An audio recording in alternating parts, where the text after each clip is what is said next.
We are? Oh, there we go. We are live. So we are live.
Hey, yo, Fox.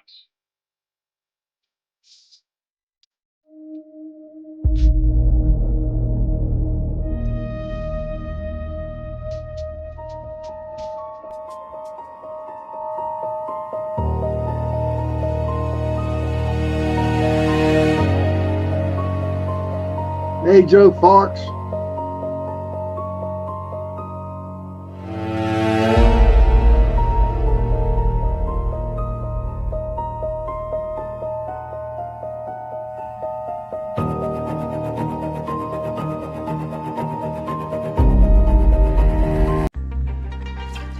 Hi, and welcome everyone to Ethereal Encounters Unveiled. Today we are broadcasting live on the United Public Radio Network and the UFO Paranormal Radio Network, 105.3 on the Gulf Coast and 107.7 FM in beautiful New Orleans. The night has come, it's cold and losing my control. Your light is gone, and lonely darkness fill my soul. I wish that you could save me from my isolation. It's way too complicated. Let's start this conversation. Let's start this conversation. have no relation. Night has come, it's cold and losing my control.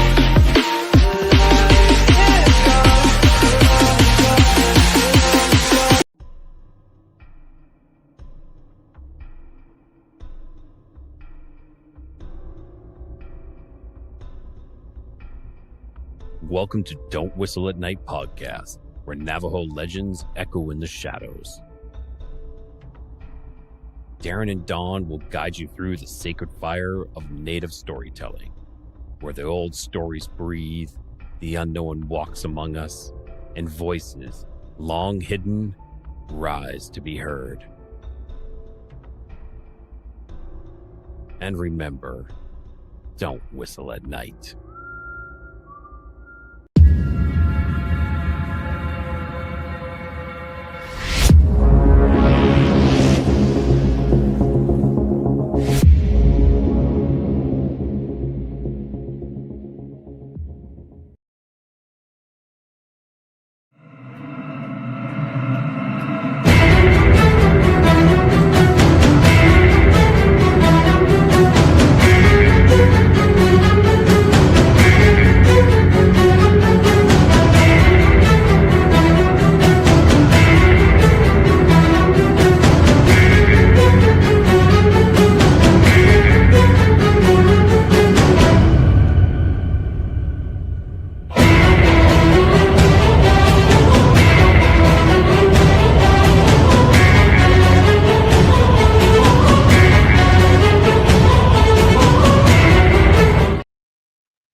And we are live. Hey, Sean. Hello, everybody. Welcome to News on the Flip Side. I was just looking at some updates real quick. So I think we're going to have quite a few things to talk about tonight. How are you doing, Sean? I'm doing okay tonight. Joe Fox had a nice thing to say for you. Oh. He says, Doomsday, I just wanted to say I love your stance on Bigfoot, and I loved hearing your story the other night. That is so beautiful, Joe. Thank you so much for saying that to my dearest friend, Jay. I mean, come on. I mean, he really does his stuff. But Jay, how are you doing? How are you doing? Well, I think I'm having a little bit of allergies here. It's the change of seasons. My car was covered in this yellowy, dusty stuff today. So yep. I think I'm feeling the after effects. My eyes are all watery and shit. So I'll recover. But it's looking like, I got to read this real quick. Middle East Crisis Live. Iran warns it will close the Strait of Hormuz if the U.S. blockade continues. And that was about... that's old. It was about 1 minute ago that was updated. And then on the CBS, which was updated just a few minutes ago, it says live updates. Trump says U.S. will continue blockade after Iran says Strait of Hormuz completely open. So it's looking testy over there. Well, see, I just heard, and what I just saw, Jay, was that they were doing that they were actually doing a deal, that they were making a deal where Iran will open up the strait. That's what I heard. Well, I think it is right now because number one, they don't have any navy to start any kind of ruckus. But also, they're out there allegedly picking up whatever mines were laid. Then there's some weird issues on that. They said there were mines laid, then they said weren't, and then they said Iran is picking the mines up that were left. So I don't know if any were or not. It's still a gray area. But they really have zero control in that region anyway. They have no air force. They have are ground troops right now. And that's about it. But if you would have listened to what Trump said, if you could have heard, that was part of the deal that he struck up with Iran was that Iranians and the U.S.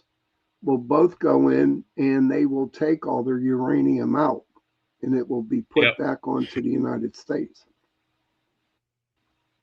I heard that, and I also heard that they said that we would be furnishing them with 2 and 3% to keep their civilian power plants operational.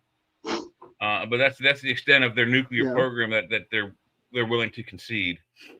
To be honest with you, I don't know your opinion on this, but they want it so bad. They're going to try to at some point secret away some of that 2% and 3% electrical fuel uranium and try to make it bigger. And just their recent history, 47 years of doing the same thing over and over and over, even after treaty after treaty, I wouldn't let them have any kind of nuclear anything, period. You go back to regular old coal electrical plants. That's the whole deal.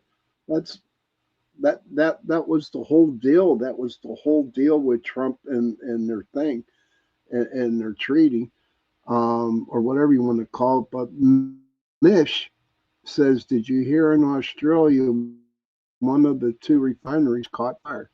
What are they all? LOL. Think everything is okay, but pushing fear.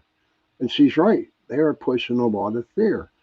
They give everybody, and I'm not just talking the U.S. I'm talking all over the countries, given like, oh, good, we're going to get gas, we're going to get oil, and blah blah blah, and it's just like a 10-minute thing, and then you get another news agency saying something different. Who do you freaking believe, Jay? Who can you believe? I don't believe none of this crap. And even if it did happen, even if it did happen, okay, then the news, the mainstream media news, will not say anything. No, and oftentimes NBC and CNN, I think NBC more than CNN, get caught for this. They'll report something before verifying any of what's been said to them, and they'll throw it on the air live, and then they'll have to retract it, later that day or even moments later once more information comes in. You have to watch several sources, and I think that's kind of what keeps me. And I hate the news, but I have to watch it. Just you have to watch the bad ones. You have to watch the good ones. When I call it up on here, I get everybody. I get CBS, ABC. When you just type in news on the Google search, and it brings up all the different news agencies, and every one of them has a different headline and a different story and a different twist on how the thing is going. And it's like, who do you believe? Take your pick. It's true, but Mish said that we have to be quiet because we can upset the narrative, and we can upset. Oops. You can't upset. I don't want to upset the narrative. I think the narrative's already a little bit too upset already. My 1 hour. So who do you believe, Jay? Sand globe, huh? Who do you believe? What can you believe? As much as I hate to say it, my dad watched it constantly, 24/7. Whenever he was in front of a television, if my mom wasn't watching tennis, it was on Fox News. They are, if you do polls, they're usually at the top of any poll in the nation as far as, and I've always hated watching the news. It seems to me that you can watch it for an hour, see all the global news, and if you're watching in a certain market, they usually will blip in, a 5-minute segment for your local news. They can come, your local news people will come in on those same shows on Fox, and then after that hour, you're going to see those same news stories again. And my dad kind of liked that. Exactly. I think it's repetitive and over the top, but that's how Fox does it. But I like the way what Joe does. In fact, everybody, he's still in L.A., but he might be on Los Angeles. I would have to go and watch Sky News in Australia. I would have to find some, even Al Jazeera. Reuters. You know, that news. Al Jazeera has a good reputation too, but you know, how much of it can you trust? They are a little bit extreme right, you know. They're not dead center either. Right. But, well, there's no news agency out there that's dead center. There's not. I don't think so. I mean, this show that we're on now, we used in this time slot, we used to call it the centrist.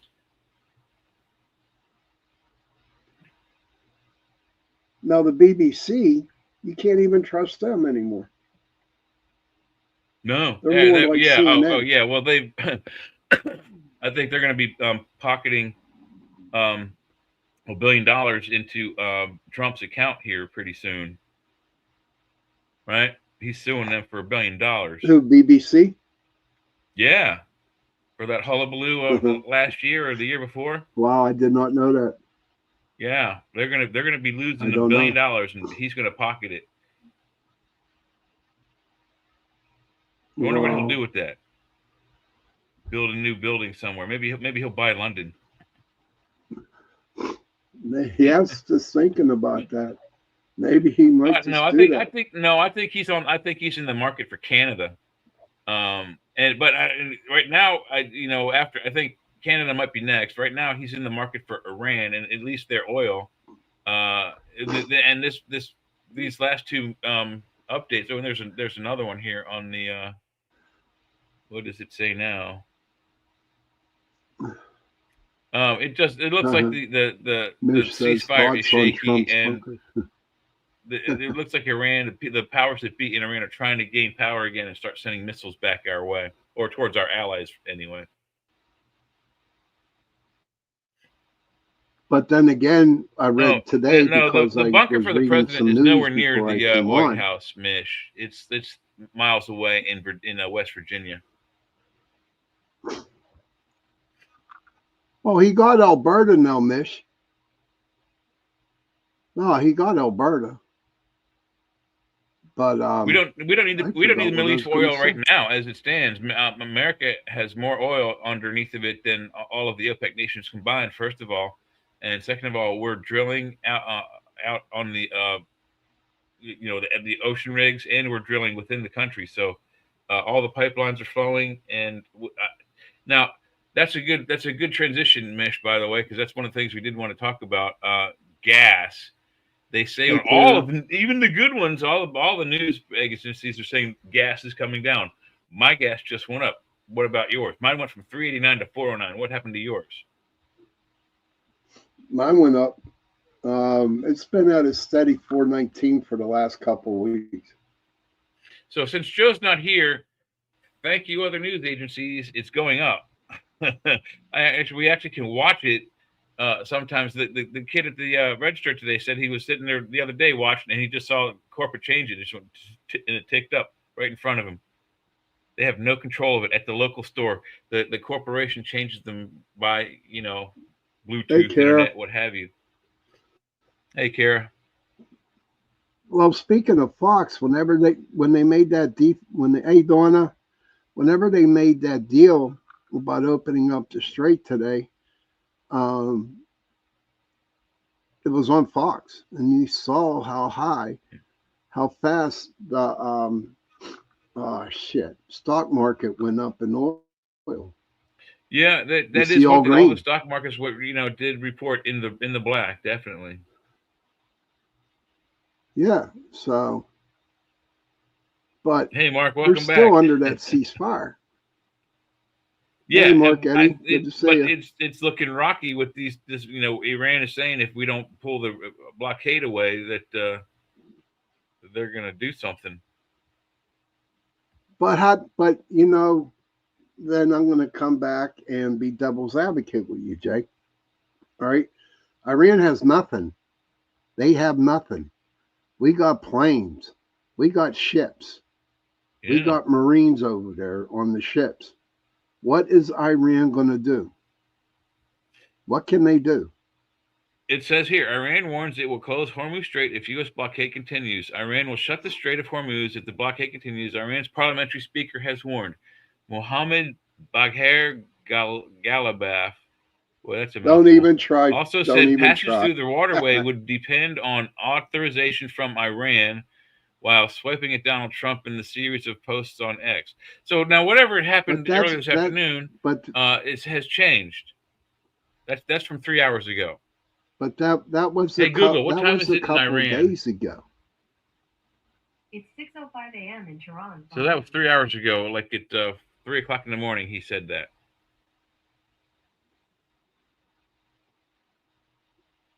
Okay, and that's the Prime Minister of Iran, the guy who's allegedly in control and doing the talks with President Trump.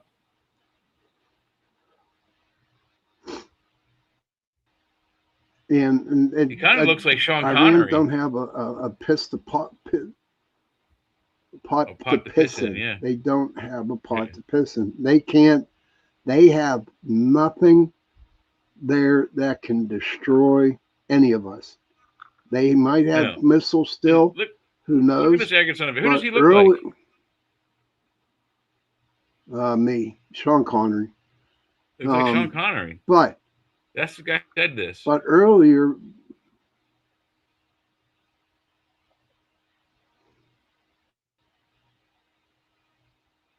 go ahead. Earlier, yeah, Sean Connery definitely definitely looks like him. That's SCAN for him, I think, not SHAWN. He has no right. It is. Yeah, that's better. Yeah. Sean is. But this is what he said. He said passage through the waterway would depend on authorization from Iran, and then he took swipes at Donald Trump in the series of posts on X. Here's what he says. Here's what he says on here. This is translated from X, from whatever he wrote it in, Farsi, I think. The President of the United States made 7 claims in 1 hour, all 7 of which were false.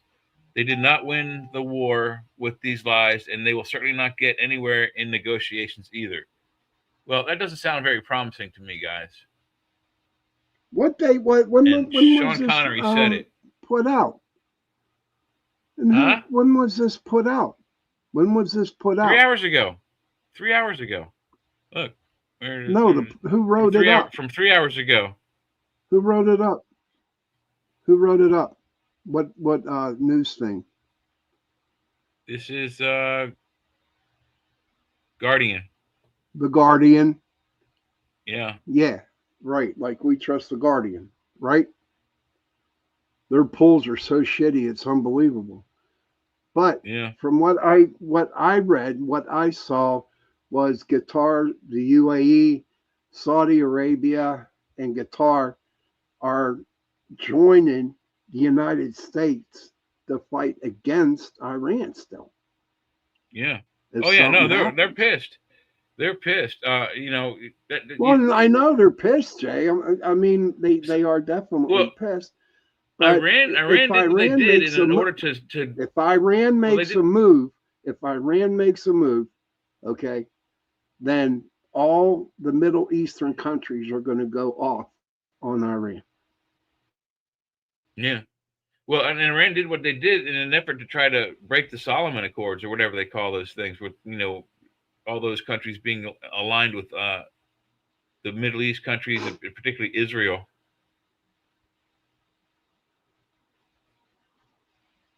Yeah, they're lined up with Israel. Think about that. Yeah. What I mean, all of their friends that they shot at are lined up and still lined up with Israel. Unbelievable. Think about that, Mr. Connery, when you decide to try to close the strait again, sir. Yeah, but how about Israel going off on Lebanon?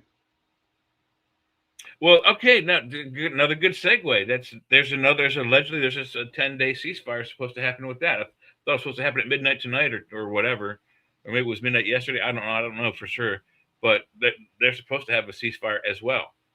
Is that going on now, or did it stop? That they are. That no, it's still on. I mean, Okay. And that's what made Iran open up the Strait of Hormuz, because Israel was attacking Hezbollah, that was who was in Lebanon. I thought it was Hamas, and Iran saw that happening. Yeah. Okay, and so the United States, was like the middleman between Israel and Lebanon, and they decided on a 10-day ceasefire, and that's when Iran opened up the straits, because Israel was firing in on Lebanon and destroying Hezbollah. Right. Yeah. Well, but who I'm afraid of is the Houthis. The Houthis. I thought they were kind of being quiet right now, weren't they? Yeah, they are being quiet. They haven't said much. I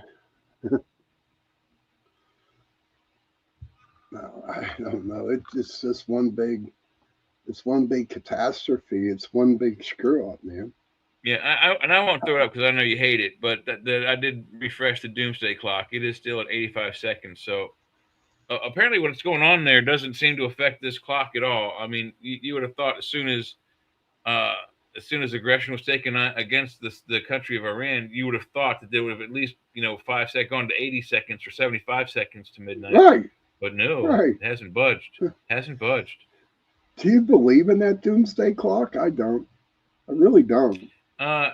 No, I'm not having much faith in it because you would think with if I just found that article about Sean Connery there throwing barbs at Trump just when we started the show, because I did another 2-hour show right before this, Church of Mavis, and until we can run that down, if they're throwing barbs at each other already, and it's 6 a.m. in Tehran right now, so they're asleep again, I guess.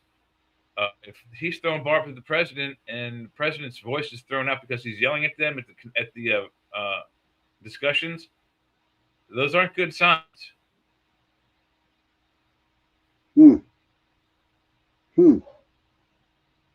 My question to you, Jay. Days ago. What's that? My question to you, my friend. Well, real quick, I'll just real quick. A few days ago, he said that his voice was out because he was yelling at Iranians all day. It's not a good sign. Not today, he wasn't. Not today.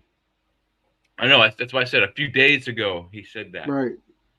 But it's not a good sign. My question to you, Jay, do you want to see a doomsday over there since your name is Doomsday J. Ross?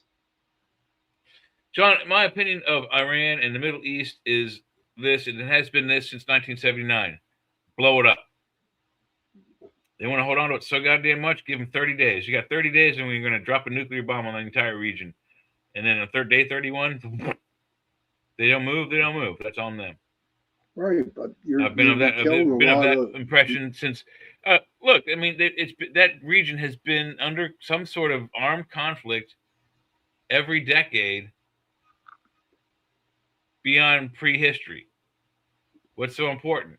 Okay, yeah. Mish said earlier that our human origins are there.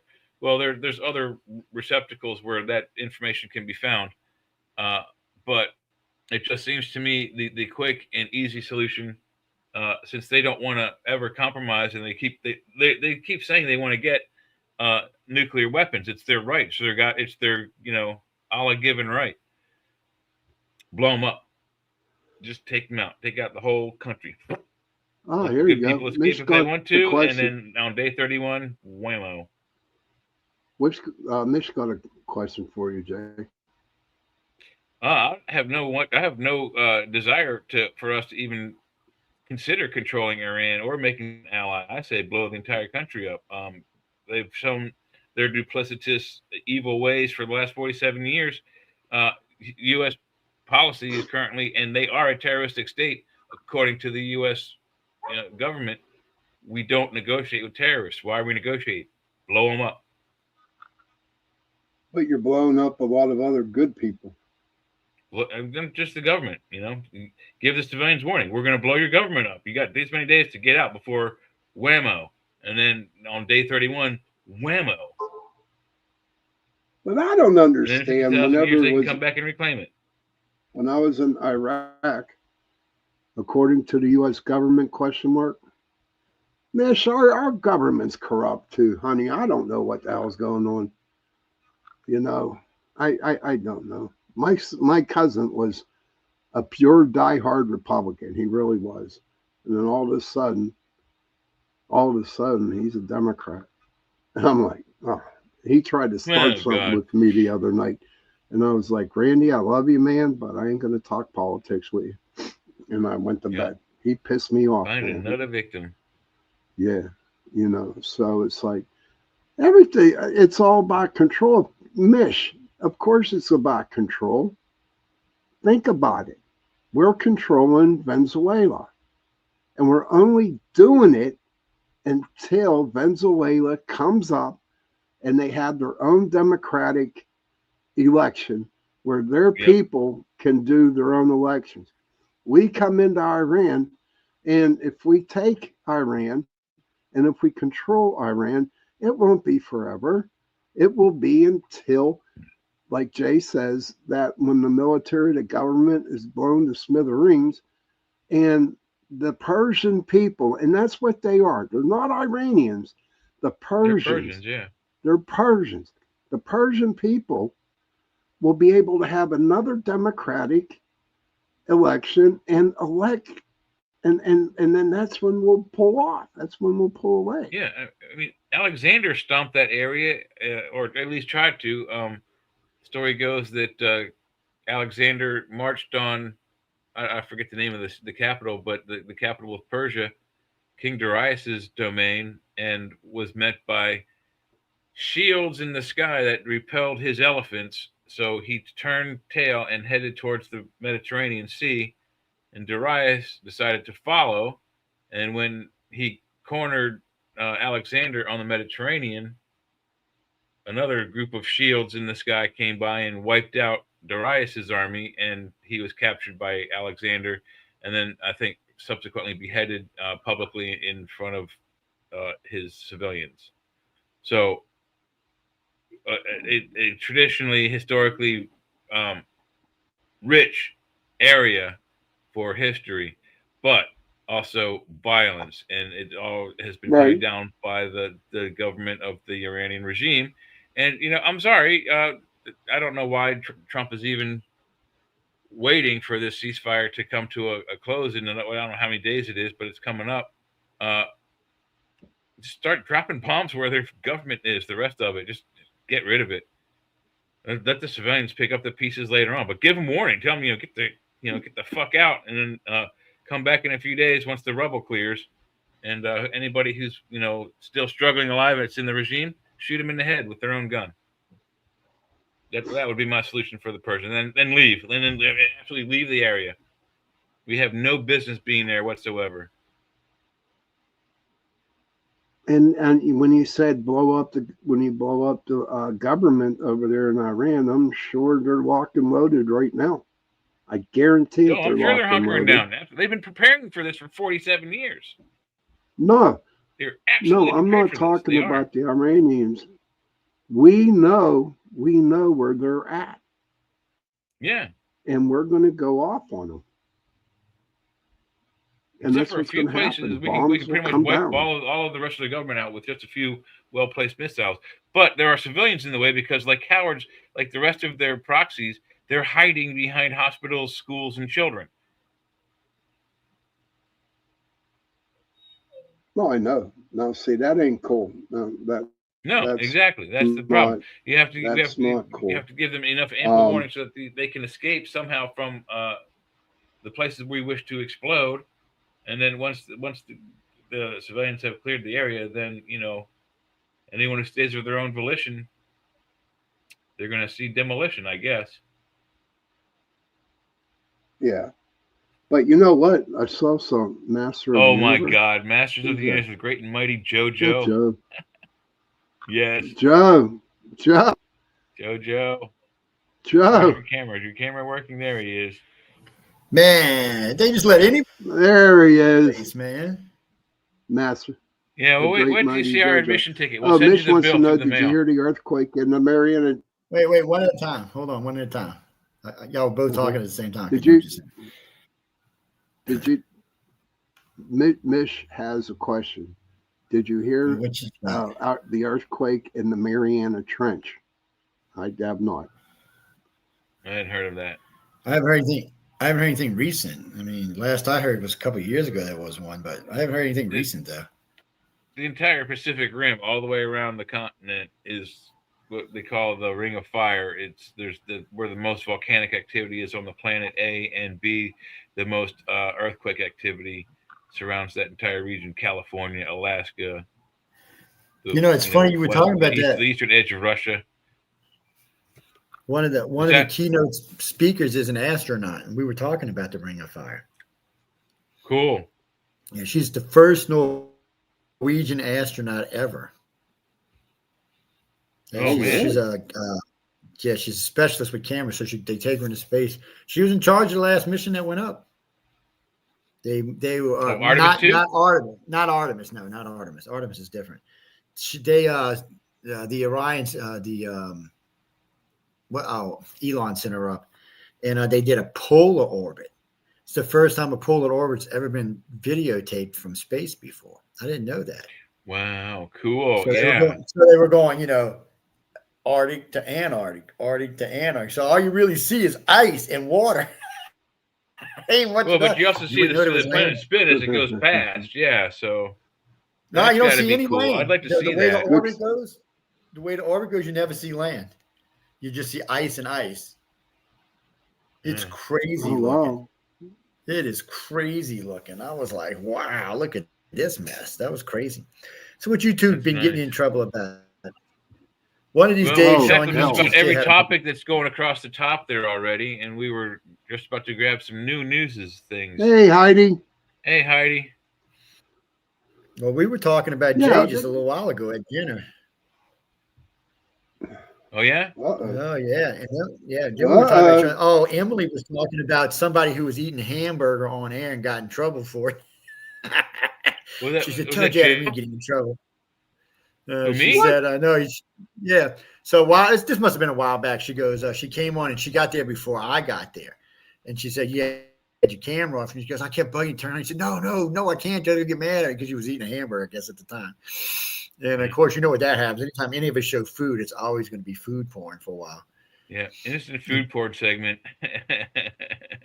It's funny though when you talk to the girls down here about food porn, they're like, "Porn and food? What? No, not that kind of porn." It's not. No one gets it. You have to be on the inside of the joke for that one. Yeah, I mean, if you don't know what we're talking about. Sir? I'm trying to get some light. This is the darkest room I've ever had. Yeah, no. Put the light the other way. Put the light the other way, please. It's getting. No, don't. Oh, come on, you bunch of little girls. Just a little bit of light, man. Come on. So, okay. Here's the deal. Jay was saying that he brought up the news and saying that the Iranian Sean Connery lookalike dude was have you seen this guy? Was mouthing off at Trump. Okay. And from what I understand, Trump they're making that deal where they opened up the Strait of Hormuz. Okay. Did they do that? I have not seen any news on the Strait of Hormuz. California is lacking in news. I'm used to where I live. I get all kind of news feeds. Up here, it's like, well, we have avocado on our toast now. I mean, they just ew. Yeah, they're ridiculous. Avocado is good at anything, but I mean, I want news. And I tell you, the hardest thing about being up here, anytime I watch TV, all I see is liberal politicians on, and I mean shitty, crappy liberal. Oh God. But it looks like they may flip 4 seats here for the Democrats, but they're going to lose the governorship. As it stands right now, the 2 Republicans are not ahead; they're way ahead. Yeah, yeah. That was because of Stonewall or Stonewall. No, it was Smallwell. It was before, even before that came out, they were ahead. Something new. That was all over Newsom Poosum is what that was. Newsom has just stole so much money that it's. And when you're up here, nobody likes him. They don't like the mayor either. I don't know how he gets in. So who is this guy? He looks familiar for some reason. This guy, let me go back over there. He looks like Sean Connery, but I'm going to butcher his name because I don't know. So we're calling him Sean Connery for the show, Joe. That's just the thing. He kind of looks like the guy. His name is Mohammed Bakher Galibaf. And I told Jay not to say it. These are the tweets he's put out. He said the President of the United States made 7 claims in 1 hour, all 7 of which are false. Thank you, Heidi. They did not win the war with these lies, and they will certainly not get anywhere in negotiations either. And this is allegedly posted 3 hours ago. And down here, there's 2 more. With the continuation of the blockade, the Strait of Hormuz will not remain open. Passage through the Strait of Hormuz will be conducted based on the designated route and with Iranian authorization. And that all comes from Sean Connery's head right here. This fool. So just tell you how fucked up Iran is. This morning, Iran said the Strait of Hormuz was open for business. Thank you. Thank you. Yes. And Trump said, guess what? It's not. The only ship Trump's let come through yet was one Chinese. It wasn't even a tanker. It was a freighter. And he let them through. Other than that, as far as I know, they ain't been letting nobody through. They're like, fuck you. Well, this is interesting here. So this tab here is this is CBS, if you want to believe what they say. And it posted about 10 minutes ago, 10:46 p.m. Trump says the U.S. will continue blockade after Iran says that the Hormuz is completely open, which we know to be a lie. And see, that's the thing. Everything that comes out of Iran, see, they don't have anything left. All they got is propaganda. They don't have any real weapons. You don't hear about any big strikes going on. But I'll tell you what, they have some sort of defensive situation on the ground within their country that they're trying to bait us into triggering. So Keith Hegseth yesterday sent in special forces. Thank you. He made a speech about it last night. They went in some people up. Where? In Iran. Really? Iran, yeah. But see, you know what, Joe? I was just going to say, Jay, before you popped in, I am surprised that special forces are not in there. Now, tell me if I'm wrong, but in the first Iraqi war, did we not have our own special forces in using like pinpoint stuff so the bombs can go to the place where they need to be? Yeah, I believe Delta Force was on the scene for the lasers for that, yeah. Yeah, they use what they call spotters. But they don't really need them as much anymore. Our weapons are more sophisticated than they were back then. Yeah. They have spotter planes that do the same thing from a far, far distance away. It's basically like the JAFOs of World War I and World War II. Just a firing observer. They were the ones who called in coordinates for firing solutions and things like that. The Indian Times is the worst. I mean, they're the worst. They have not put up a story yet that was real. The other day they tried to say they sank the. But I think both of these two stories together, they're a few hours apart. They both show that the situation is shaky right now, like extremely shaky. But from what I see, but Jay, I from what I see, and this is my own opinion, and this is what I see with my own eyes. Iran don't have a pot to piss in, buddy. Yep. Okay, they really don't. And there is no way in hell that they got something that's going to go off on our military that is over there. The minute they do something stupid, you got Israel, you got the United States, and you got the Middle Eastern people that are just going to raise havoc on them. I mean, that's kind of what I'm saying. Whatever it is that they're trying to bait us into triggering off, it's land-based. It's something that we have to be on the ground with troops for it to be effective. So that's why they're not firing it off. Otherwise, they would have already. It's their last ditch effort, and they've been doing the same thing for 47 years. What is new about the situation? Donald Trump is what's new, Jay. Donald Trump. That's true. That is you got me on that point, Sean. There's a lot going on in the world that, I mean, we may be setting a new alliance with Europe. We may be dropping NATO and starting a new NATO. with Eastern Europe and dropping Britain, France, Spain, and Italy completely. All the cryy, whiny babies. Well, the bunch of people from Eastern Europe wrote to the president and said, "Don't leave NATO, please. If we have to, we'll start a new NATO." Really? Yeah, wow. I read that. I did read that. Yeah. So the problem is this is what the real problem is, and this is where Europe fucked up and they didn't realize. So Europe said, "Okay, Trump's a dick, and we don't like what he's saying." Okay, well then, when you refuse to help the man, you gave him the out.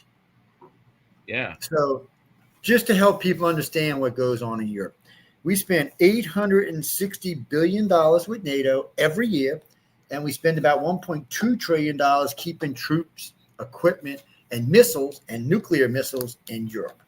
$2 trillion. Yeah, then we spend on 66 agencies with the UN, we spend another $1.something trillion.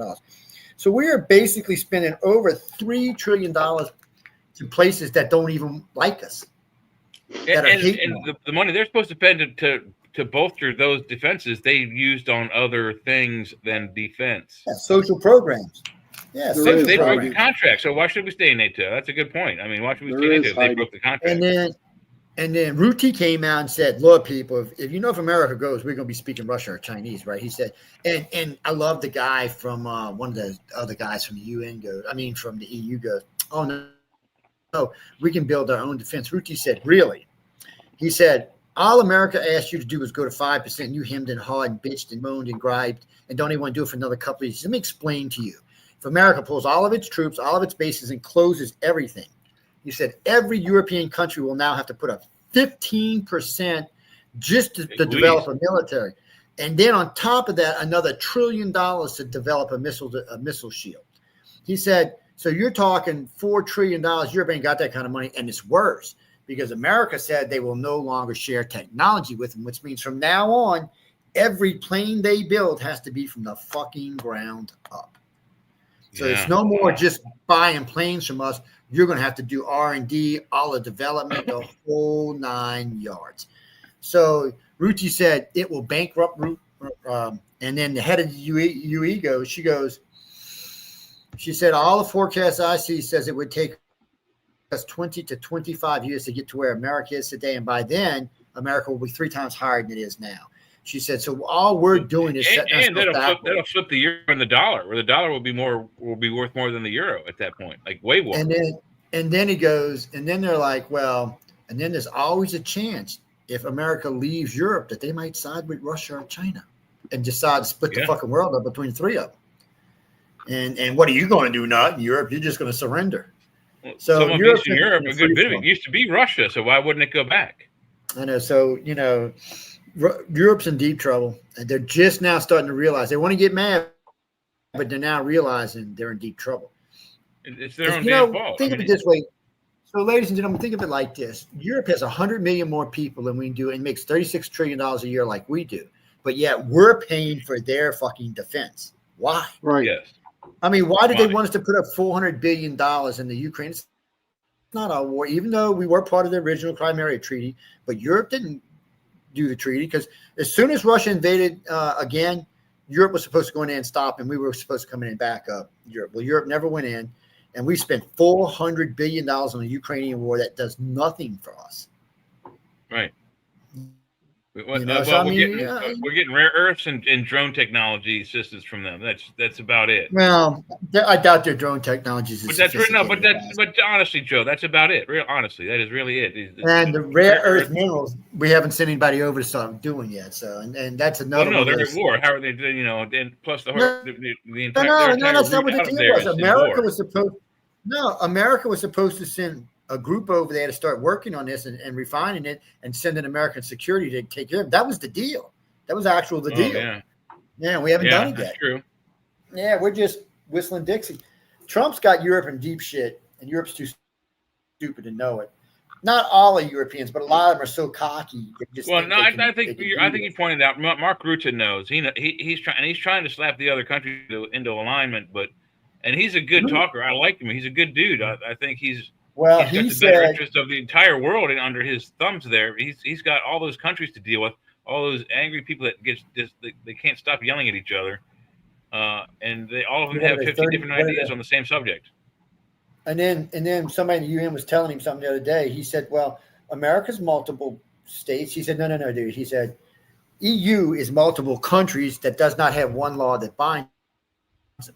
He said the United States is different. Even though states have different laws, there's one federal law that binds everyone.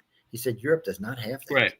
He said, and that's why you keep. He said America doesn't act like they have an economic treaty under what was it that makes the euros and all that, but that's just it. It's just a treaty. And then they can none of them took. And you could see Macron today. It was funny watching him. You could see he didn't realize that some European countries may sign with the United States instead of them. So not only do they have, then they'll have to come up with even more money. Because right now they can't, and every expert said the same thing. Europe cannot afford to start from scratch on the military. Well, I mean, think about say what if Italy signs with America, just as a hypothetical, and then they type up a bunch of tariffs on France. That'll screw their economy too. I mean, I don't think they realize how fragile this situation is for their economy.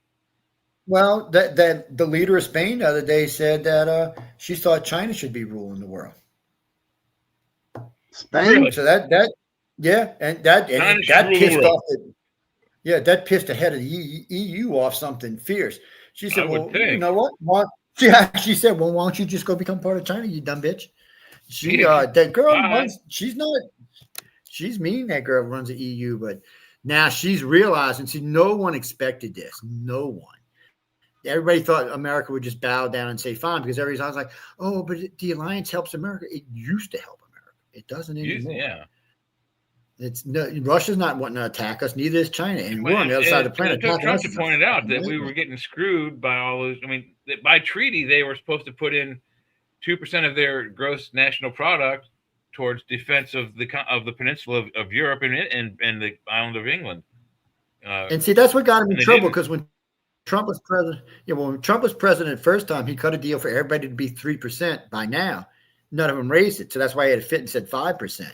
So now they got to 2032 to get to 5%. They're not going to make it. No, they're not. Without America, the results are look at England. They can't field a navy. The once and great terror of the oceans, the British Empire. I know the Armada of the Empire. They can't field a navy. Right. They're landlocked and they can't field a defensive or offensive navy. That's pathetic. But I just heard Starmer say today. Starmer said today that him and France are going to send carrier to the North Atlantic to help out the United States. That's what. Don't laugh at me. I'm just saying. After we're coming back, I'm not laughing at you. I'm laughing at them. We're done. The war's over. They don't even have real carriers. They got Kitty Hawks type carriers. I mean, they got to use ramps to get their ships off. They got crappy planes. Even though we did give them some F-35s. They look like the Kirovs. Oh, that's another thing Trump said. Well, he said, if you're not part of the treaty and we've sold you F-35s, we're not going to sell you parts for them anymore. Yeah. He just firmly put his foot right in their ass. He's like, no. He said, you're not going to keep treating our country like this. And here's the Democrats wanting to side with the liberals left and right. They're like, oh, no, we should let them have everything. Yeah, fuck you. Liberals, you stole how many billions of dollars from us? Worst thing that ever happened to our country. What were you talking about? What JoJo button? Oh. She has the JoJo button, I guess. Anyway, it's they're finally wrapping up today. I'll be flying out probably tomorrow night. It's Jay, I need a favor from you tomorrow, man. Yo. I might need you to flip on Arthur's Quill. I'm gonna set it up tonight for the John and Carmen. I'm gonna be on the airplane probably, so it's I'm gonna set it up for them, and I'm gonna give him the codes tonight. But I just want to make sure it gets turned on because they're not in our system yet. They were supposed to be, but they're not. So it's gonna be a pre-recorded thing. No, they're gonna be live. I'm gonna set everything up tonight, and I'm even gonna give them the code. I'm even gonna give them the thing that brings them in, the invite. So I'll just need you to come in at that time, at the time it goes on, and just hit, start. Hey, Jay, we're due for a break right now, buddy. We're due for a break. What is it? Yeah, we are. What time is it where you at right now? 11:10.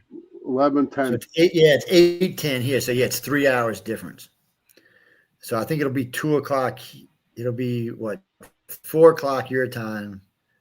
I think it's 4 o'clock. It's 3 o'clock my time. And you're you're an hour after me, so it's 4 o'clock your time, and it's 2 hours. And I said, because he asked me about it, I said, well, I'll ask you. I said he might be around, he might not be. It's his day off. You know, he might want to go out and chase a woman around or something.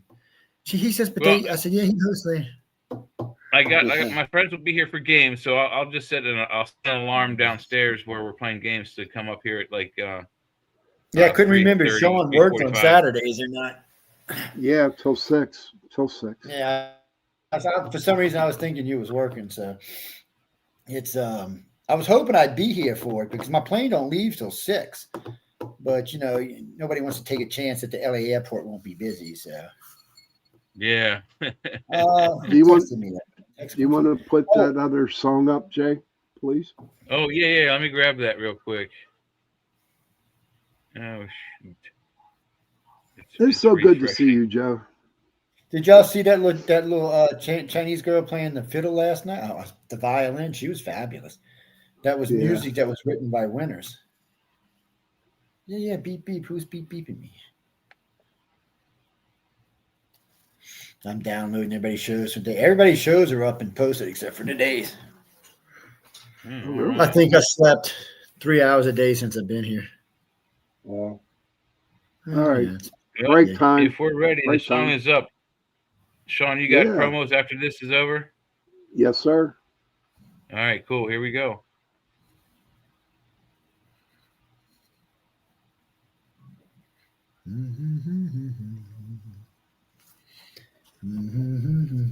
Starting off kind of slow, huh? Hang on, I know what the problem is. Violence flaring. He gumbo Tommy, he a crazy guy. There we go.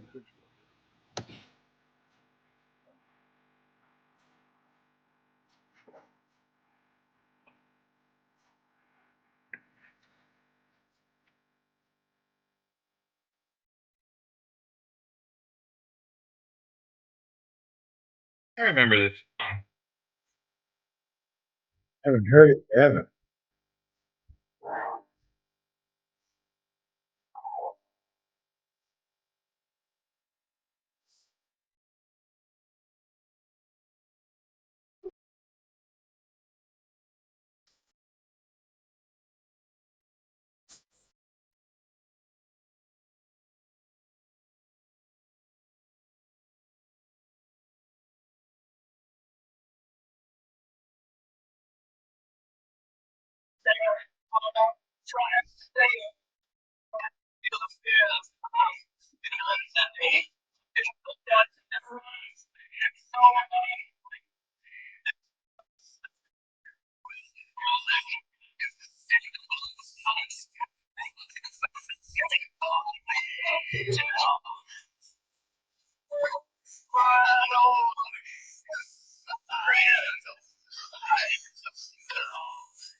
Voice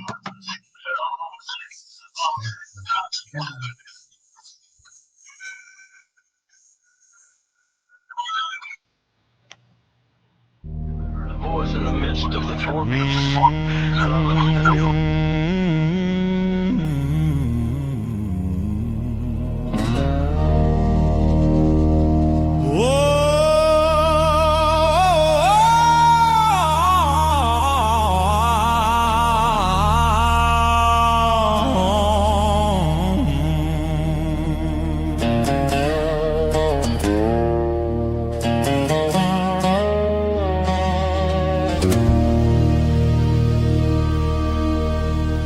Two real cryptid legends doing what they do, bringing information for me and you.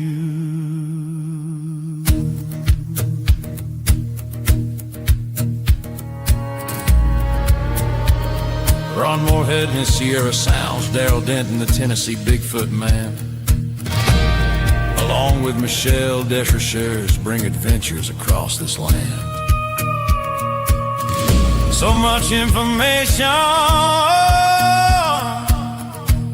brought to you each week, actively out there looking as the truth they seek.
Hey, welcome back, everybody, to News on the Flip Side.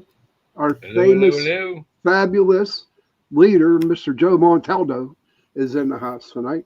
Yes, I missed you guys. No, he's not. He's in Los Angeles in a hotel. Yes, in a hotel.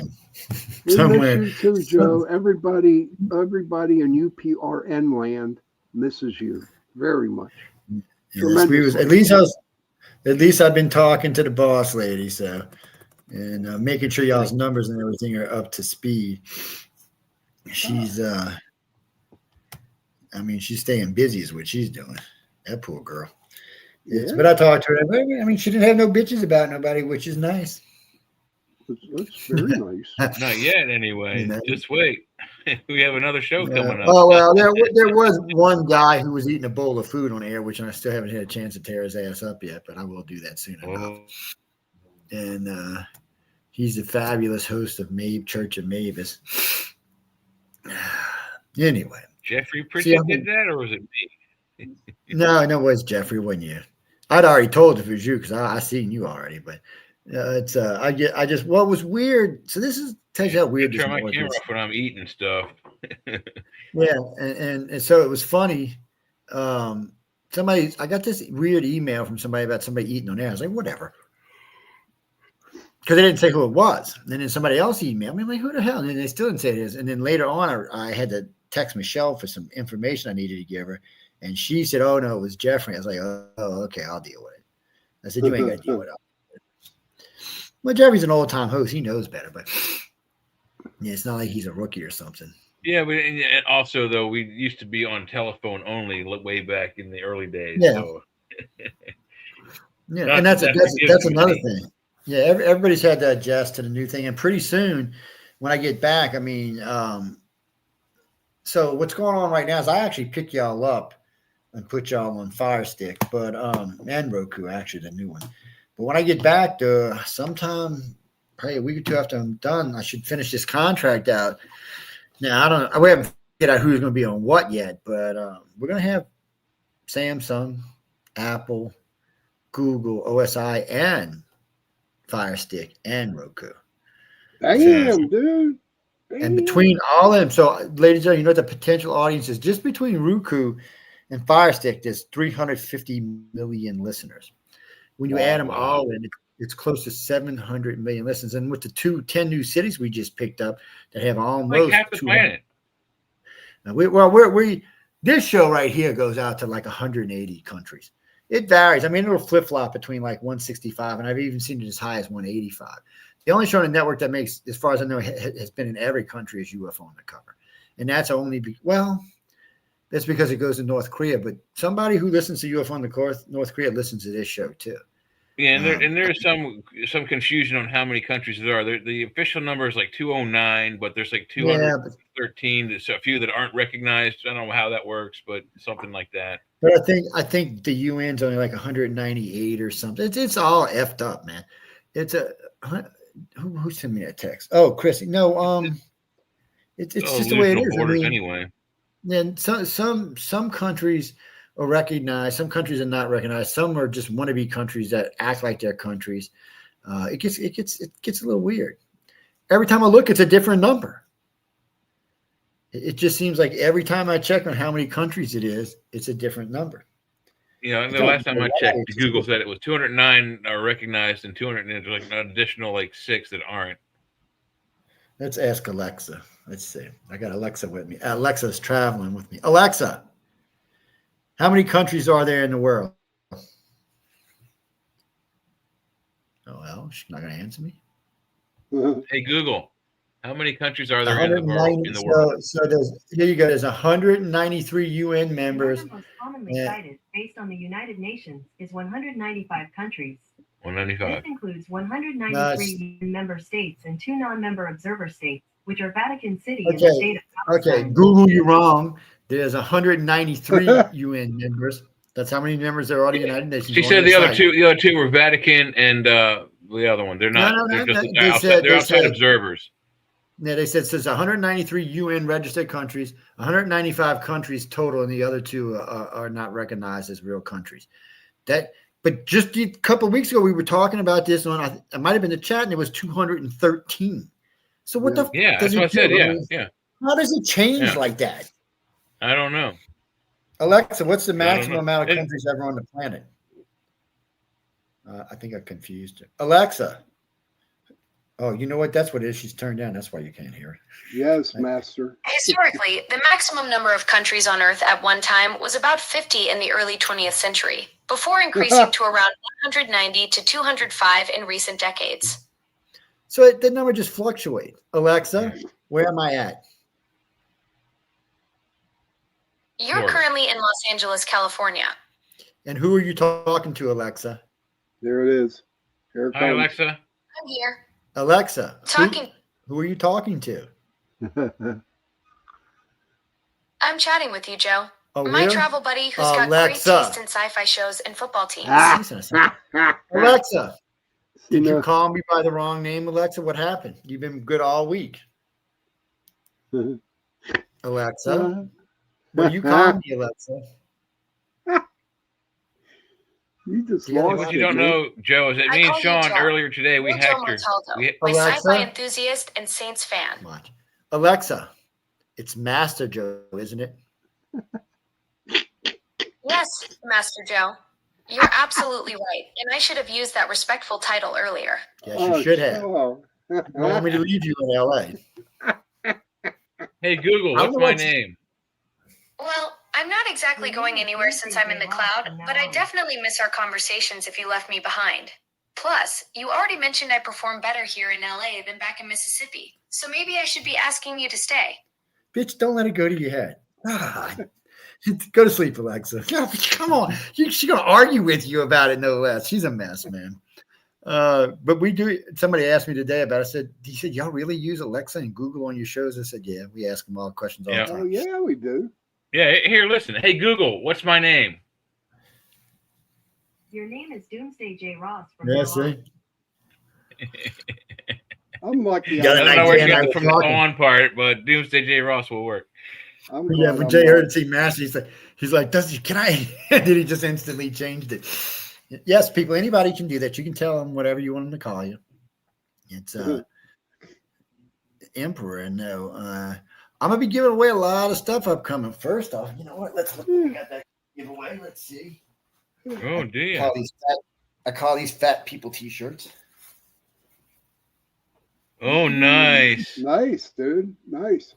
42? So that's book cover 42. You see the dragon on there? It was in person, 14 foot tall. It was at the place. It was 14 foot tall. We got a couple of them to give away. Got a couple of the new books to give away. Got one autograph copy I'm gonna give away and two regular copies.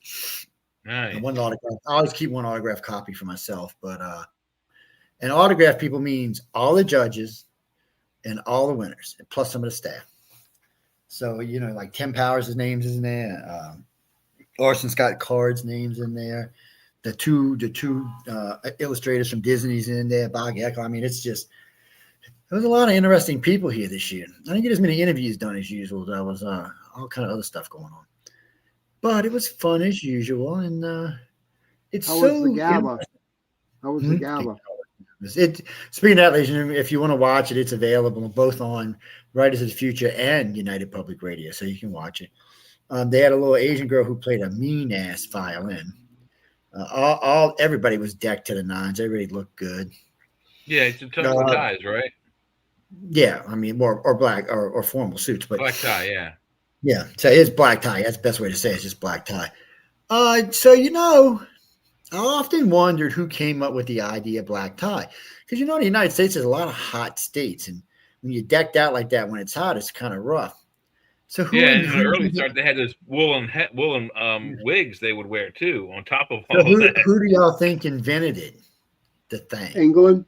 Okay, Sean, yeah, it was England. Yeah. And everybody said the same thing because it was cold there. I'm like, yeah, fuck y'all, it's not cold here. Yeah, we have 3 climates here. We don't have.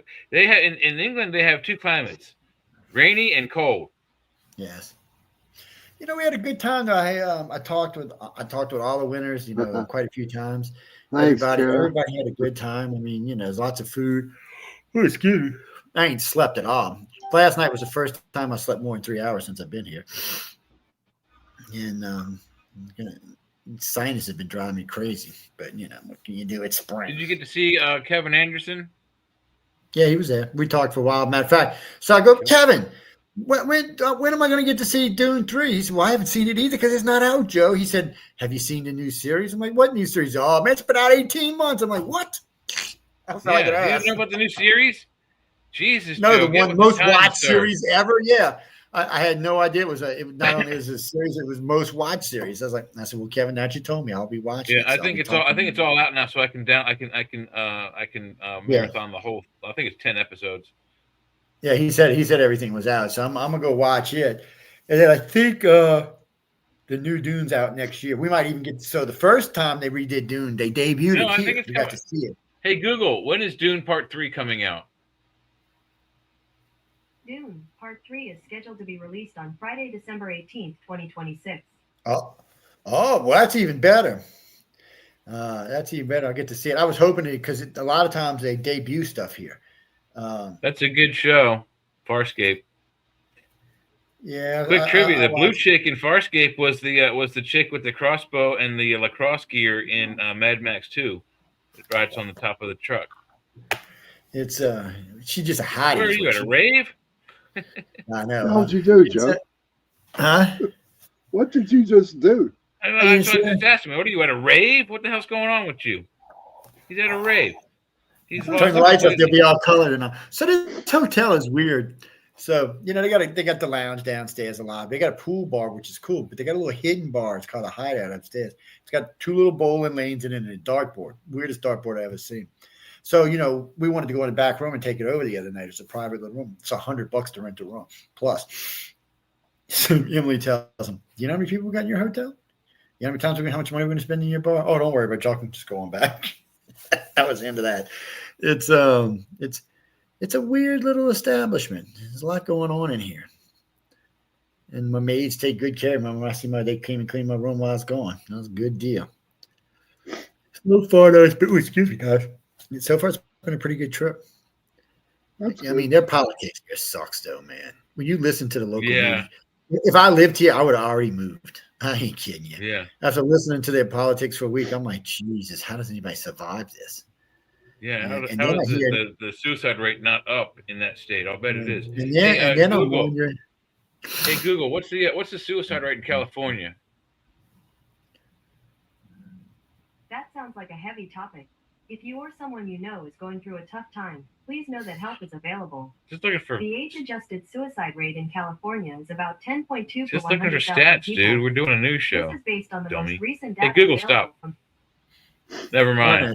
But I know for a fact Seattle, Washington has like one of the highest suicide rates in the country. Yeah, it does. And it's weird. The same parallels as London, England, who also has a very high rate of suicide. So I wouldn't be surprised if California shares the same, at least with the. What's the suicide rate in LA?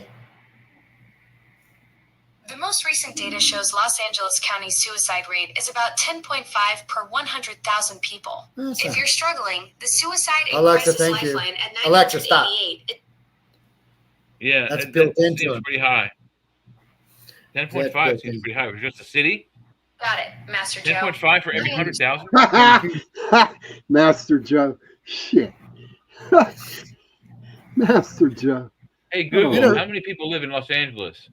8 million, I think. Based on the most recent estimate, there are about 3.87 million people living in the city of Los Angeles. Hey Google, what's 10.5% of 8 million?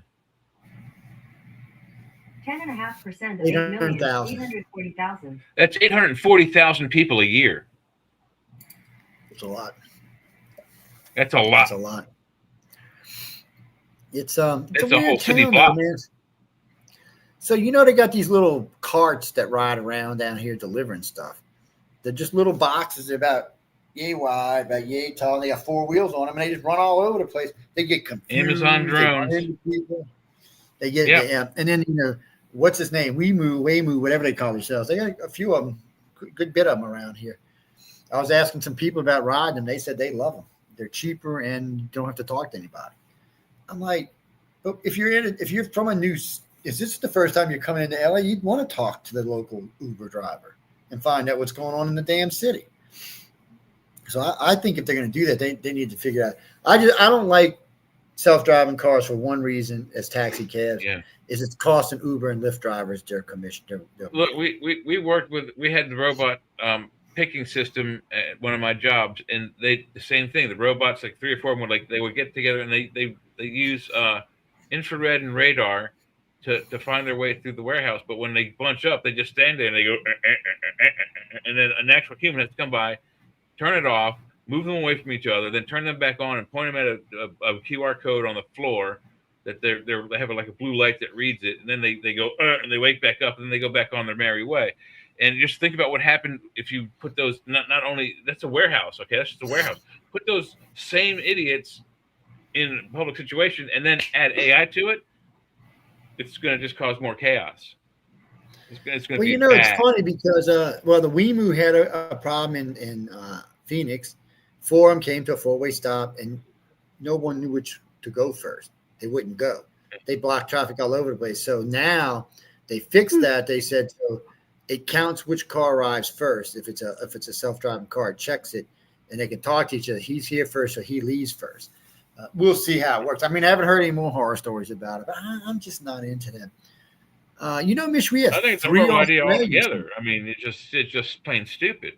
I mean, maybe for short things, having a backup auto system, like let's say you are an idiot and you decide to get in your car and drive completely obliterated from the bar home, and you pass out, boom, your car detects that and goes auto drive, and drives you home. Now, if the auto drive, has a wreck, do you still get caught for DWI?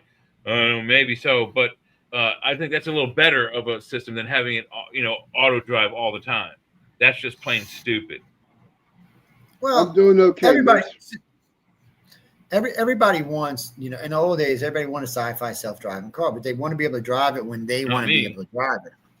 I want a stick shift. I want a manual transmission. I want a clutch. I want a brake. And I want a gas pedal. And I want to something in a rag top. Well, when my mom was dying of cancer in Atlanta, and Linda had broke her hip in Atlanta all at the same time, and I was driving back and forth lots, I was tired. Well, I was grateful my mom's Cadillac had it's called self-follow. So I'd get in with the super rigs and just lock it into the rig ahead of me, and it would just follow that rig wherever the hell it went. And let me tell you, it's a good thing. There's a couple times I fell asleep for a good 20, 30 minutes on the way home. So that car probably saved my life. It's so that they have their uses. And, if you've got a self-driving car, like, we like to go out to Cali and all, sometimes we go out to Phoenix or drive to Utah. Well, now, instead of, I can just say drive, I can drive for 8 hours, climb in the back, go to sleep, let it drive for 8 hours, and take turns with it. I don't know. I'm just not a big fan. But there are some wire guided systems. Like we have the fork trucks at my current job. We have a wire that's underneath the concrete, in between each lane that we go to pick product from, and you have to line your truck up, and then you push a button, and it beeps until it grabs the wire, and then you can't steer. You just go backward and forward, but still need the operator. It doesn't move on its own. But Amazon has, picking robots where the operator, a human, gets on the machine, and it's an order picking type device, similar to what I drive, but a little different. And they scan a ticket, a barcode or a QR code on the ticket, and the machine drives to the location, and then on the screen it tells them what level to go up to. So then the machine, they operate the machine up to that level, pick the item, put it on the cart, and then they scan the next barcode or the next ticket, and their machine drives them to that next location. And I think that's where most of your accidents are going to be coming from. Amazon is, by OSHA standards, the most accident-prone logistics warehouse company in the United States. They have the most accidents per capita per building, and it's a very dangerous situation. I don't think I'd ever work actually at an Amazon-run facility. I work at a facility that's a company that we do stuff with Amazon. Amazon rents out space in our building. Yeah, which they do with all kind of people. They just, they want to be everywhere. That's how it is. They want to be everywhere. Oh, they are everywhere. There's at least 5 or 6 warehouses right around me. At least million plus square foot warehouses.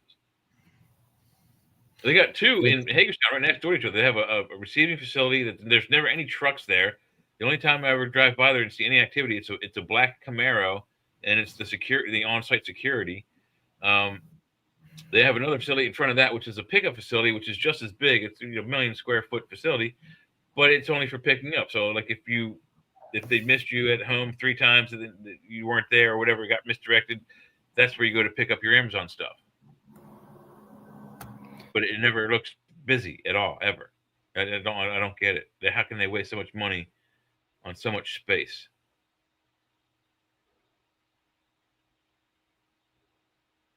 Bye, Miss. Have a good day. Enjoy your afternoon. It's sunny down there. Announce.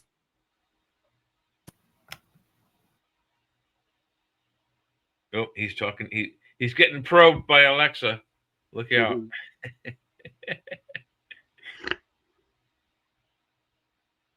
You're muted if you're trying to talk to us.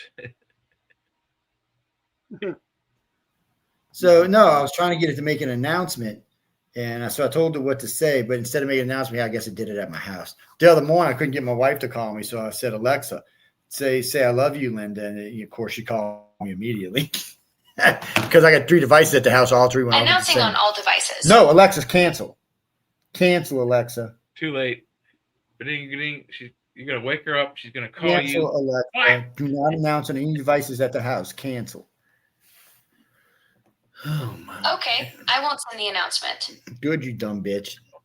I swear, sometimes she's dumb as dirt. Sometimes you're so damn narcissist, dude. To your phone. Yeah, but Google doesn't do that kind of thing. When I'm away from the house, I can't. Like one time, I wanted to try to spook Diane with playing music on one of the speakers. So I tried to play music. I was like, oh damn it, it won't let me because I wasn't attached to the house Wi-Fi, so I couldn't do it. But you see, that's the thing. Alexa's on my phone, so I can control Alexa. Well, I have a Google phone, and Google's on there, but it still wouldn't allow me to connect to the devices in the house because I wasn't on the house's Wi-Fi network. So I guess if the devices were on the mobile network, yeah, it'd be a different story. But they're not on a mobile network; they're on my home network. Alexa, tell me about United Public Radio. See if she gets it right. Alexa, are you on crack or something? United Public Radio is a fascinating station based in the U.S., focusing on paranormal and UFO topics. It's a beacon for those curious about the mysteries of our world, offering a mix of engaging programming and knowledgeable hosts. You're right, Master Joe. It's a great resource for your interest in the unexplained.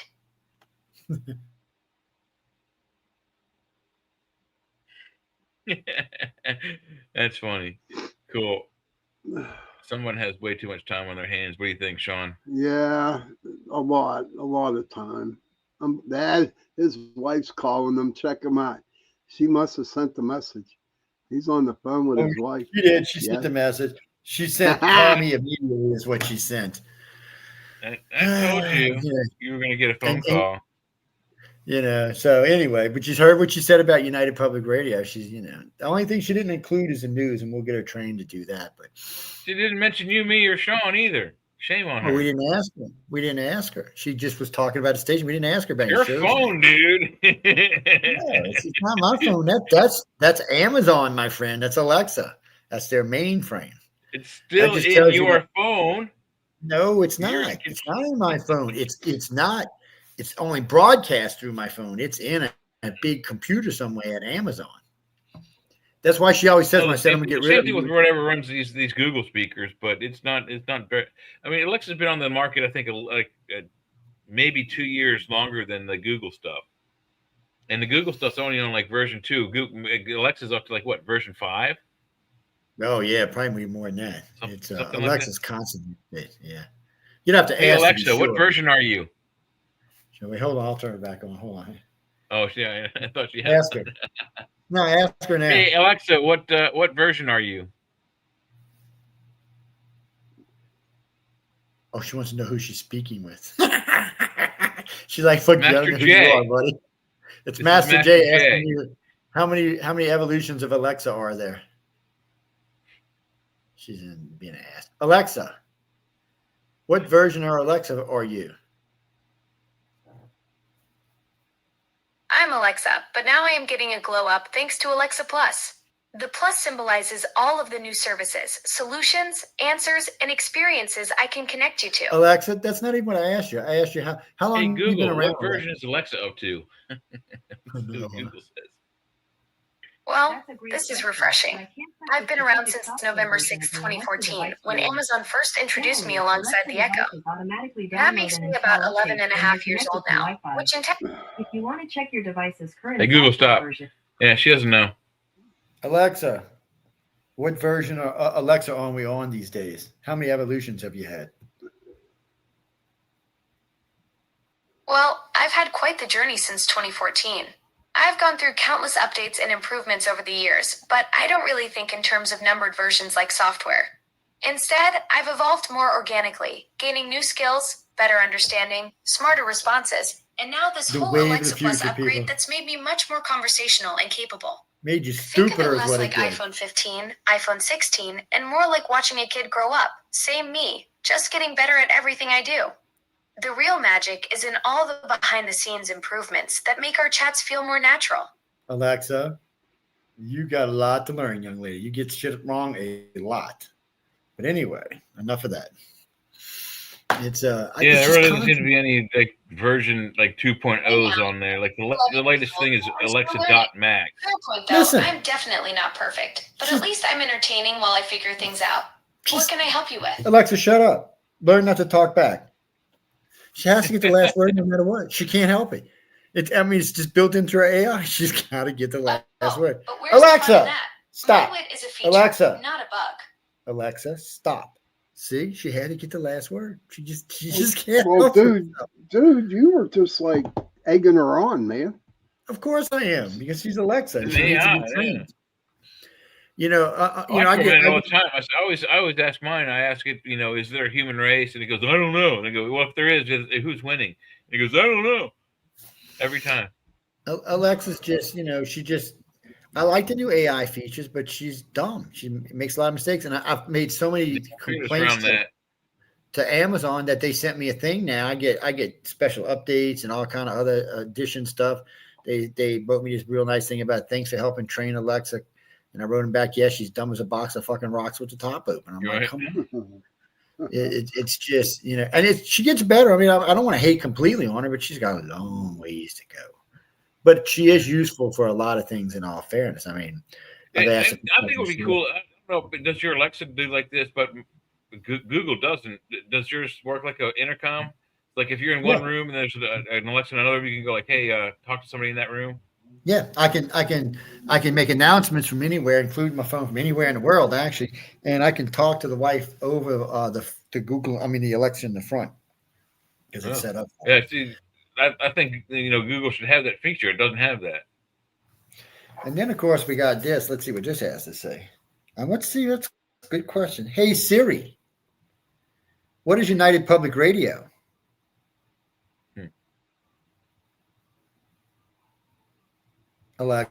Siri, that's not even the question I asked you. You don't even know who you're talking to. Hey, Siri, what is United Public Radio? Alexa, Siri, did you hear me say national radio anywhere? Are you that stupid? She turns off. Siri does not like being talked negatively to. She will turn you off in a heartbeat. Mm-hmm. Alexa, I'm sorry. Hey, Siri. She's mad now, so she won't come on. Hey, Siri. Tell me about podcast United Public Radio. Talk to me. I want to hear you say this. See, Siri don't read. Siri is, out of the three, she's the dumbest by far. She rarely even reads. That's the Apple version? Yeah, Siri's the Apple version. Yeah. So what she does a lot of times, instead of talking to you, she just throws up a banner on the page for you to read. Bullshit. If I wanted to read it, I'd have looked it up myself.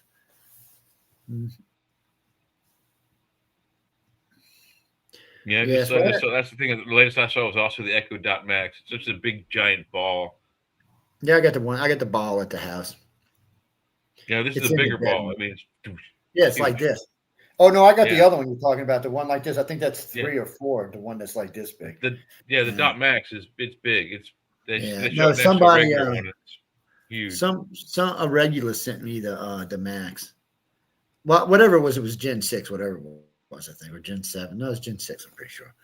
And it said something on it when I got it. but it integrates and all of mine connect each other. And then I can get into the phone and work through Alexa to make it do anything else I want.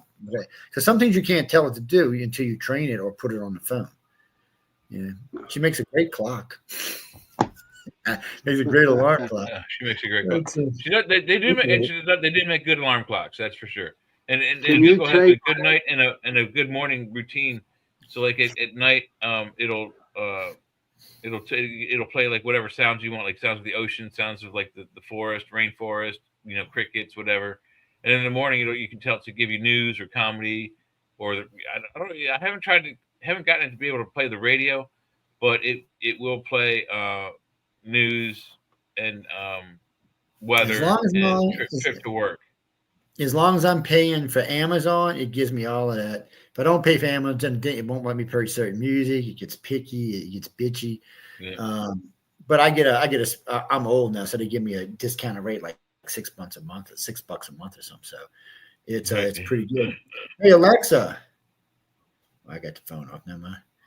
Let's see. Alexa, play United Public Radio. Damn it. Alexa, play United Public Radio. I want to see what she's playing. I always like to keep up and see where she's at. It's got to be us. Wouldn't it be? I don't know. We're going to see. Curated indie gems perfect for public radio airwaves on Amazon Music. What did she say? Alexa, that is not United Public Radio. Try putting a network in there, too. Alexa, stop. Yeah, she won't stop. Eclectic indie vibes. Alexa, stop. Radio airwaves on Amazon Music. Alexa, stop. Okay, you dumb bitch. Stop. Hardhead. Alexa, when I tell you stop, stop. And I didn't ask you that. I asked you to play United Public Radio, which is talk radio. There is no Heidi. And then she won't even know. Alexa, I asked you to play United Public Radio, not music, United Public Radio. Network. Watch, you're going to do something. I see where the confusion lies. That you're I'm stupid? trying to be helpful, but clearly we're on different wavelengths here. Let's try it. How about we tune into a station that's more aligned with your interests? Alexa, why can't you find United Public Radio? You just told me all about it. Well, she just skips and does what you want. Alexa, stop. Alexa, stop. Why can't you find United Public Radio? What is wrong with you? Are you that stupid? Add the network in there. That's why she can't find it. No, I'll tell you why. Because she wants you to say podcast first. Oh. Alexa, podcast United Public Radio, play.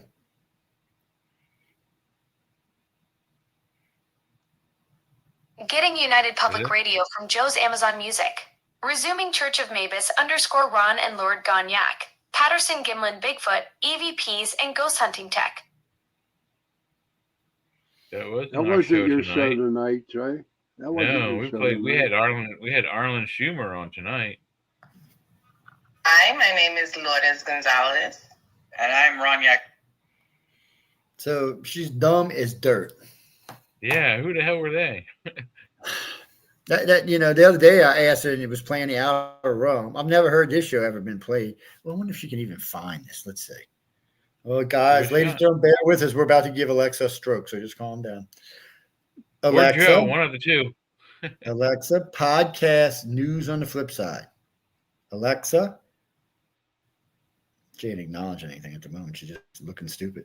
Alexa, podcast news on the flip side. Playing the flip side from Joe's Amazon Music. Here's season 1, episode 3, new season, same demands.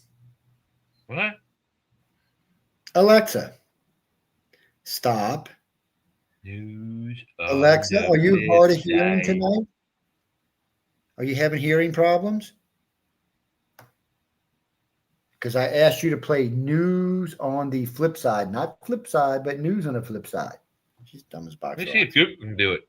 Hey, Google, play the podcast news on the flip side. All right, here's the daily on Spotify. Here's the daily. That's not what I asked for.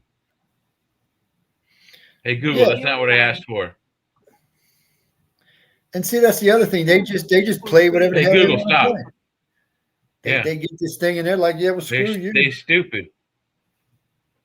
They're only as smart as the last person who programmed them. Yes. As a matter of fact, I listen to a radio station called 106.9 The Eagle, and I'll ask Google to play 106.9 The Eagle, and she'll say, okay, playing 106.9 The Eagle on, whatever she plays it on. Tune in. 106 to 9. Like, what? So she needs an update. No. Trump's former top lawyer said presidential mental health decline has accelerated. Yeah, dude, that's why he fired you, because you say stupid shit like that. So a couple of things went down today that I found interesting. They asked the redheaded, what's her name, Pinsky, the girl who used to be the spokesperson for Joe Biden, and they asked Nancy Pelosi about the 25th Amendment. Both of them said, it's not going to happen. She said, I don't even know why. She actually said, I have no idea why any Democrat would talk about it. She said, even if we won the House and the Senate, if you're not going to get enough votes, you got to have 2/3, and they're not going to do it. And then he's the president. He can always say, hey, look, this is an attempted coup or treason, and have them all arrested. So you got to be careful with the 25th Amendment, because if you can't prove just because he said something mean or sassy doesn't mean he's crazy. It just means he's tired. So you can't prove anything. So yeah, I mean, and I think some of the hoopla blah is over that one statement he said, an entire civilization is going to die tonight. It's very sad. He wasn't going to destroy the entire civilization. He did that as a negotiating tactic to get them to get out of their hovels, stop hiding behind schools, hospitals, and children, and come to the negotiating table. And it worked. Yeah. Well, my point is, it worked. Iran can say, we want to wipe you out, wipe every American out, kill your baby, stomp them down, but we can't say anything. That's another thing. And I reminded the Congress of this the other day when I wrote on that page. Last I checked, the President of the United States is an American, and free speech is legal and well in our country. I said, so not only are you committing slander, you're trying to stifle free speech, which is illegal in the United States. And then they tore Hakeem Jeffries up about impeachment. One lady said, I don't care what you do, the president's not impeachable. He said, even if we win everything back, you're not going to impeach him. You might get it through to Democrats. He said, but she goes, do you know how bad it makes us look when we bring him up on impeachment and we can't prosecute him? He said, there's no way we can win without 2/3 votes, and we all know we're not going to get it. Plus, the American people gets pissed when you spend $60 million on something you knew you couldn't win in the first place. So, and come to find out, Trump's poll numbers aren't as bad as they said they were. Of course, we already knew that, but still, his demographics with elderly people has gone up. His demographics with independent has gone up. He lost some footage with Z-Geners, but not near as much is what the polls are saying. So right now they're saying they kept saying he was 38, but with the other stuff, he's more like 46. So no, liberals just can't tell the truth for anything. They just can't. I mean, it's like a disease for them.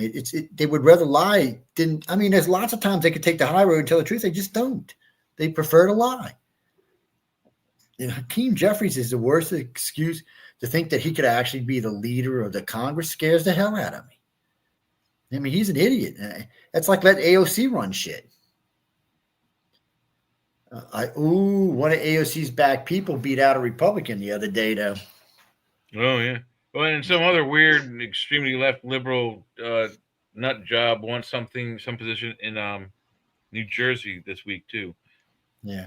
Well, New Jersey doesn't surprise me. It's a little liberal leaning anyway, but I did like what that former Democrat said, that Chinese girl that turned Republican. She said, yeah, they're going to win some. They might win the House back, but America's going to instantly realize once they did it why they got rid of him in the first place.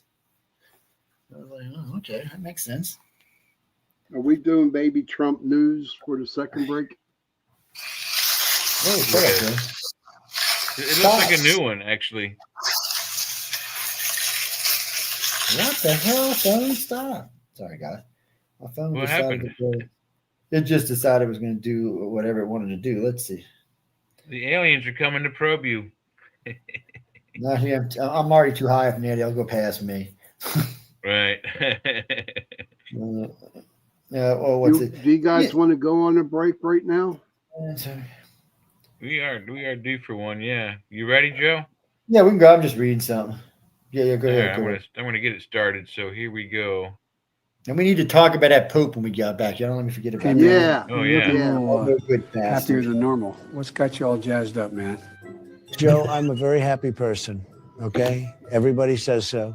They say, sir, you are the happiest person that we've ever seen. But I am extra happy today, Joe. Well, that's groovy, man. What's going on, fella? What's going on, Joe? We just went and flew around the moon very powerfully. It was very impressive. Huh? What do you mean? Whose moon? What are you talking about? Whose moon? Our moon. Oh, big deal, man. Last time I showed people my moon, everybody got all bent out of shape. Nobody seemed to be that happy about it. Not that kind of moon, you lunatic. I'm talking about the moon in the sky, okay? What do we need up there? Why did you want to do that for anyhow? You're really just sucking the fun out of this, Joe. We went to the moon because we are Americans, okay? And we do what other countries wish they could do, so we did it to show all the other countries how amazing we are. Oh, come on, man. There's some other good countries. Joe, no other country in the world could do this. What do you think France could? They can't even protect their president from his very manly wife. And over the Prime Minister is running around like the village idiot. It's not good. So who did you send up there, man? Do you think they can bring me back some moon powder? Hunter said he has something he wants to try with it. Joe. Oh, my God. I'm not going to have them bring your just horrible son anything, okay?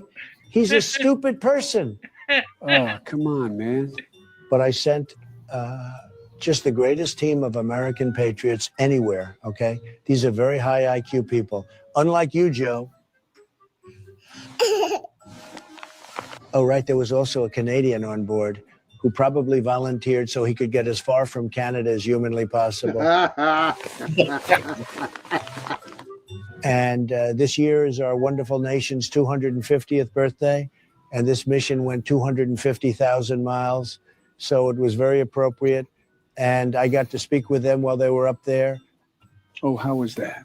Oh, Pretty God. good. Hello, Artemis 2. This is baby Trumpy. Can you hear me? Yes, sir. We are so honored to be speaking to you from space. No. Wait, you still got your green screen turned off? You're going to make us look like stupid people? Get that fixed. Hey, man, what's Barack doing up there? What? He just pooped his pants. That's not Barack, you lunatic. It's Victor Glover. He's a great American, unlike you, who's a maniac. How is it now? Yes, that's much more believable. I just want to say that the entire nation is proud of you all, and you're helping us claim the moon for Trumpy. I mean, America. Oh, come on, man. That's what this is all about. That's right, Joe. Once I claim the moon, then every night all your radical lunatic Democrats will look up and see Trump's moon, okay? I'm going to moon them every night. So how's it going up there? Have you had any problems? Well, actually, sir, on our first day, the toilet stopped working and wouldn't flush. What? One of you clogged up the toilet? Which one of you had a big meal before takeoff? Was it the Canadian? Oh, no, sir. It was just a mechanical issue. It's unbelievable. We spend hundreds of millions of dollars to launch you at the moon, and you can't even make a working toilet. How am I supposed to brag to other countries that we are better than them? Hey, man, that reminds me of the time I clogged up your toilet. It was awful, man. It was overflowing and stuff was just going everywhere. What are you talking about, Joe? That never happened. I would remember that. It sounds horrendous. Oh, right. That just happened. Don't go into your bathroom in the Oval Office. You clogged up my toilet, Joe? Just don't worry about it, man. It's not the first time. And it won't be the last. What else happened?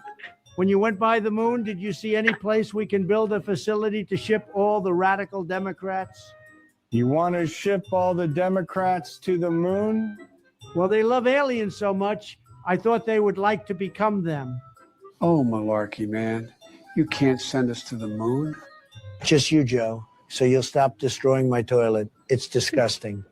Very importantly, before we go, we want to give a special thank you to our newest members, FEP Labs Radio and Terry N1952.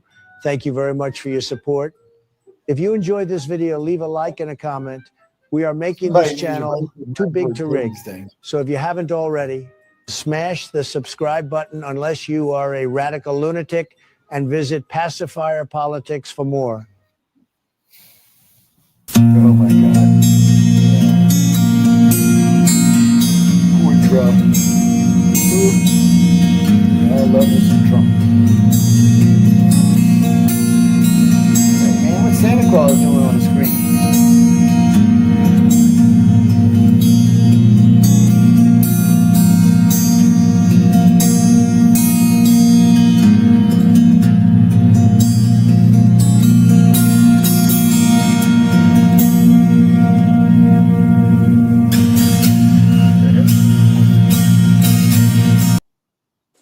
The night has come, it's cold and losing my control.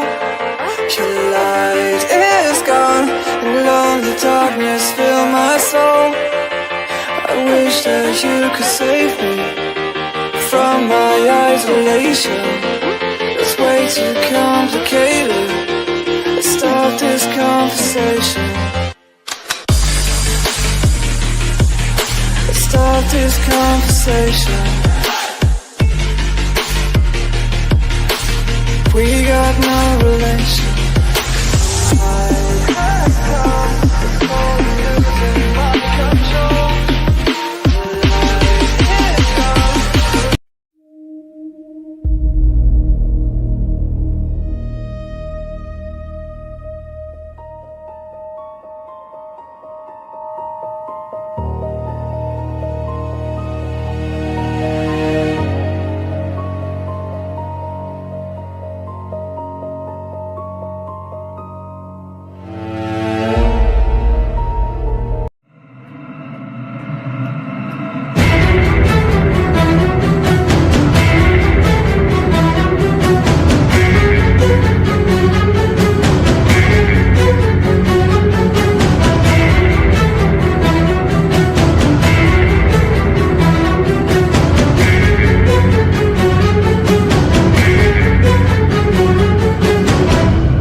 And welcome back to News on the Flip Side. My name is Sean Kelly, host of the Into the Night podcast on Sunday nights and Tuesday nights on this wonderful, beautiful station, UPRN Talk Radio, 105.3 Mississippi, 107.7 New Orleans. Thank you, Heidi. We got the master of the universe, the great and mighty JoJo, and we got Mr. Doomsday J. Ross somewhere back here. Look out, it's still only 85 seconds to Doomsday, people. You'd think we'd be closer than that by now. I mean, come on, man. All kind of shit going on. About that at the top of the show. We said it at the top of the show. I said it. And just to spare Sean, I didn't put it up. I just said it still says 85. And you would have thought at least the beginning of the Iran conflict, there would have been, 5 seconds taken off. So it would go to 80 seconds, or maybe 10 seconds, go to 75 seconds. But no. And now we have, I would think even now, this shaky ceasefire deal that's going on right now with the Hormuz and the 10-day ceasefire with Lebanon, that's also shaky. Lose 5 seconds, you would think, I don't know, but I like to know about the Pope, man. Let's get into the Pope. Yeah, we gotta love the Pope, man. He's the best Pope we ever had, man. I mean, come on. He has a lot of right to speak for an organization that has over 1,000 years created, 400 different, crusade campaigns to commit genocide. So, don't talk to me about your politics when you have most of the wars on this planet were started by your religion.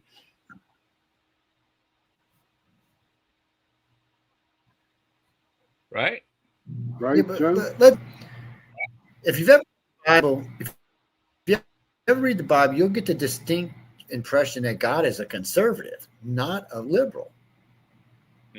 Leo's a liberal. Pope Leo's a liberal. And popes are not supposed to get into politics. And they're not supposed to choose sides. And remember, they're Catholics. They're supposed to forgive. He's a hater. And he's proved he's a hater.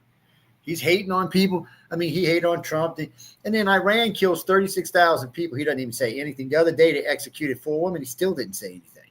He's not just that. He's a fucking coward. So we got a pope that's a coward. He's a selective protester. He only protests what he wants. Yeah.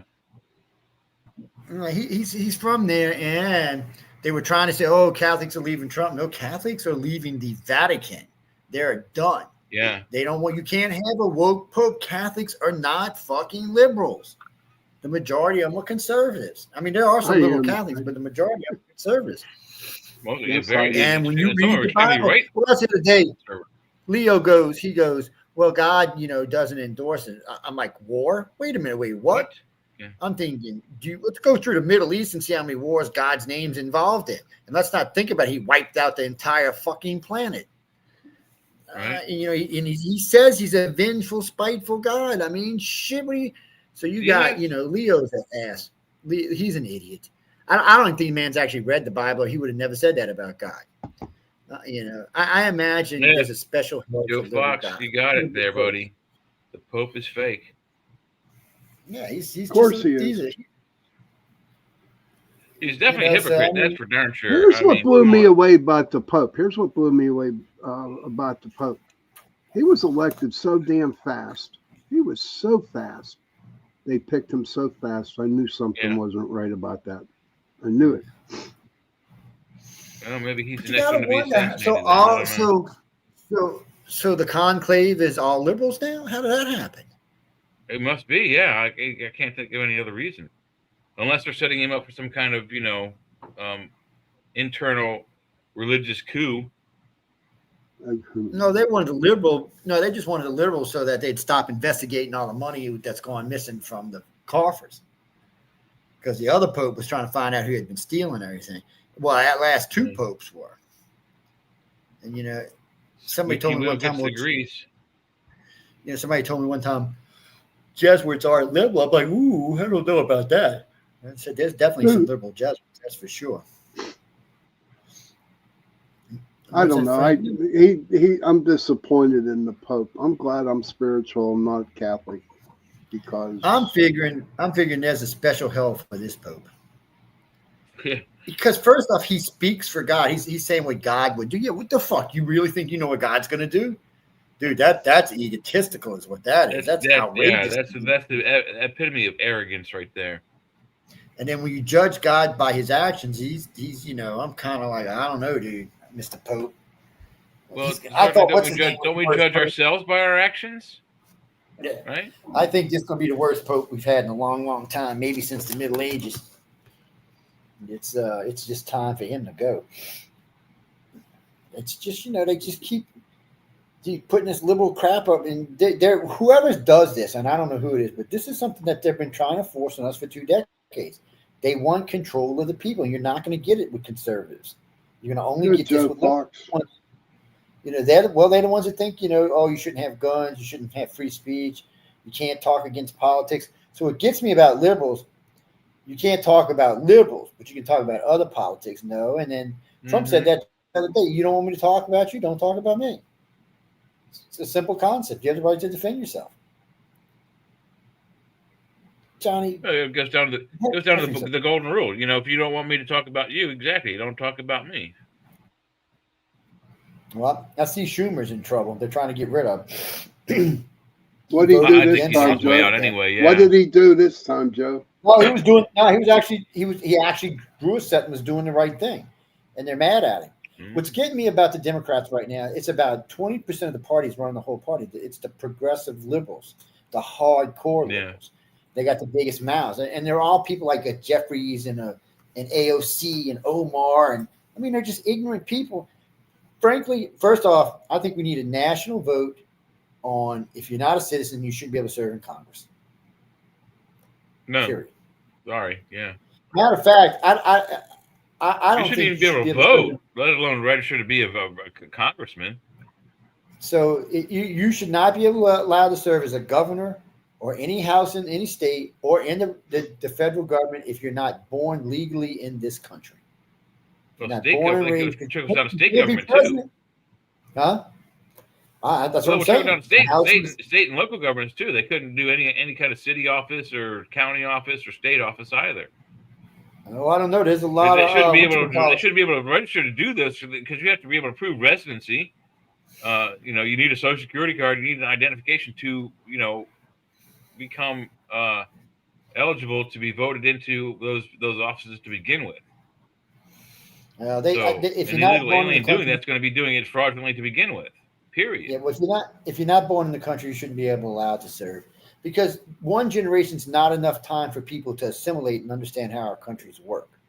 They just don't. I mean, you can look at Omar. I mean, you can look at her. She has no clue what an American is. She's still living like she's in Somalia. Look at your boy in New York. When you're naturalized, you have there's like a 5-year period that if you do something stupid, they can revoke your citizenship and port you back to wherever you came from. I mean, she married her fucking brother. Yeah. And then they proved she did, and they still didn't do anything about it. She did, and she did it to get him in the country, which is immigration fraud, which is automatic expulsion. See you later, lady. Yeah, Democrats don't seem to have consequences. They need to start. They lose her. They lose a shit ton of votes. That's why they don't want to prosecute her or deport her like she should be. Trump will. Well, she doesn't have any national vote following. She's just got the Somalis that live in Minnesota. And, right, but that's local. I mean, it's still they lose their local control. Yeah, they do, and they need to because they shouldn't be in control. I mean, if you haven't assimilated in this country, you have no business serving our government. It's not that big of a concept. I'm not against foreign nationals that live here being part of it. It's just, you need to be. You say you come over on a boat. You live here. You have kids. Those kids are raised in America. Go to American school. Yeah, you can't single out one group in your community because they're of the same genetic background as you, and do good things for them in your Congress. It's against the law. It's against the Constitution. You're there for the people, not for one people. Okay, hold on. I'll be right back. Sorry, but I had to turn him down. We were talking. What you up to, Ugly?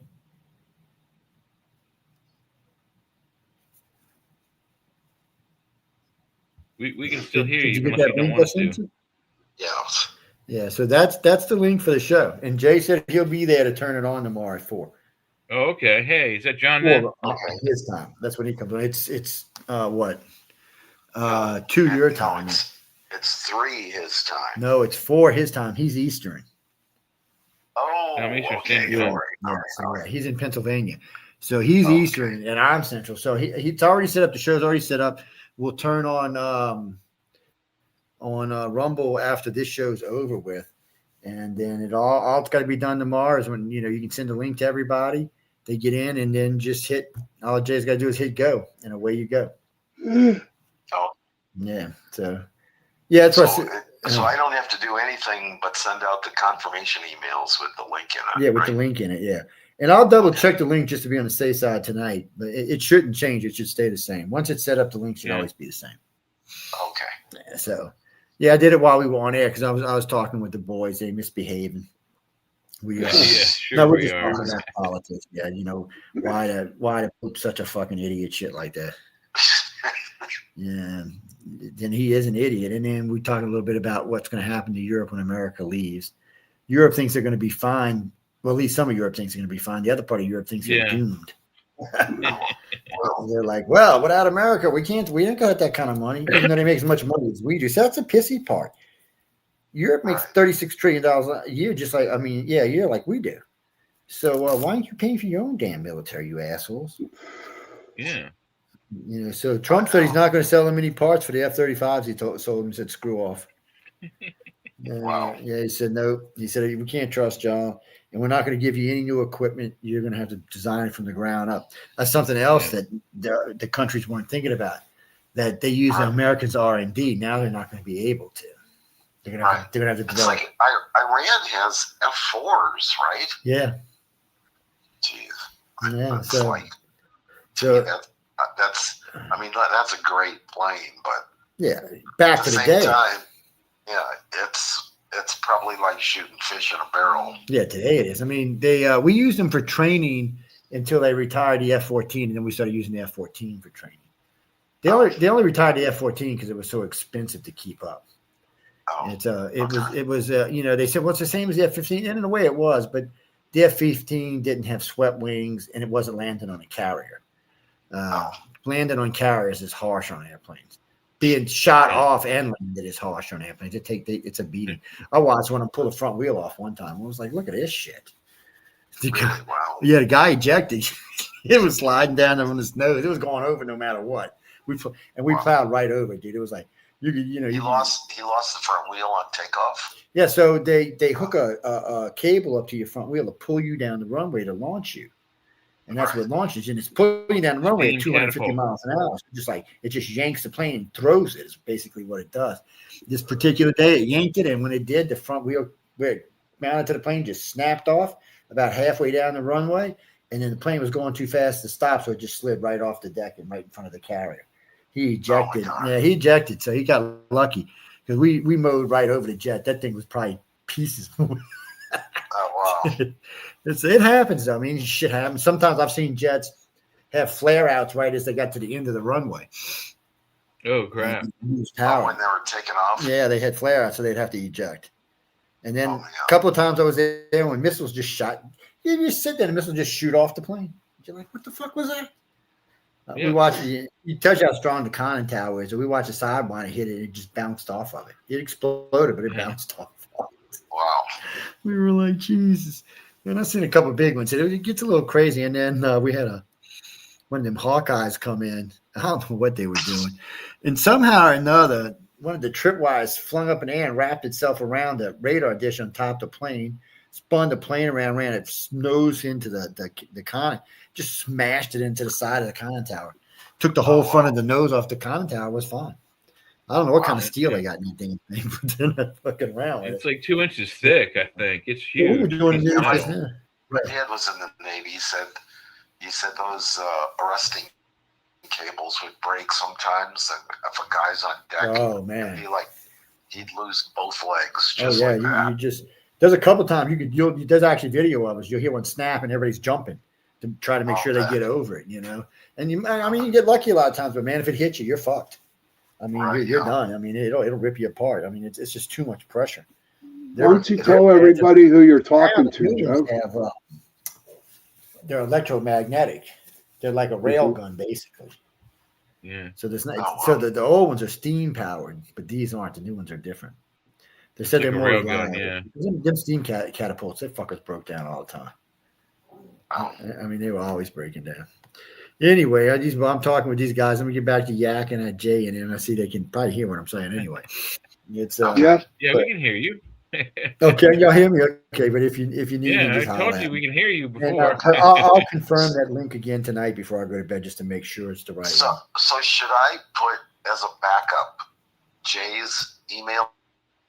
You can. Hold on, make him give it to you. Give me a sec. Yeah. Put him where we can. I got to turn him up so you can hear him. Give me a sec. Well, if I can find the speaker, I'll turn him up. Okay. Hey, Jay. Carmen said, give me your email. Yeah, it's J period V as in Vincent period MCNICH OLAS at Gmail. J McNicholas at Gmail. Why you got such a long email, man? Damn. It's my name, dude. Now I know why I message you all the time. I got born with it. It's not my fault. No, your email should never be more than 4 or 5 letters. That's it. Because people don't remember it when they do that. They'll say J McDonald. Who the hell was this guy? It's a lot harder to hack with a 10-letter email. Did he get that, or do I need to He'll answer. Carmen, did you get it? No, I don't think so. It was J.Vincent. No, just V as for V. V for Vincent. Listen, Carmen, give him yours. Yeah, mine is just my first name is Carmen. It's CARMEN And mine says mediarelationscarmen@gmail.com. Yeah, these long emails. God, Carmen mediarelations@gmail.com. Yeah, mediarelationscarmen@gmail.com. Media Relations Carmen. Okay. Yeah, I'm gonna make you. I'm getting him to text you, and y'all can. Email you, and you can email him back right away. So to let me know y'all good. And if you, for some reason you can't get in touch, just call me back. Okay. All right. Y'all go ahead and do it. All right. Okay. Yeah, I'm writing it down now and making an email. So give me just a second here. Take your time. So anyway, Sean, let's get back to talking. Now these guys are messing around. All right. So what's this? So what's this here? I hear you got this Iranian girl pregnant. I'm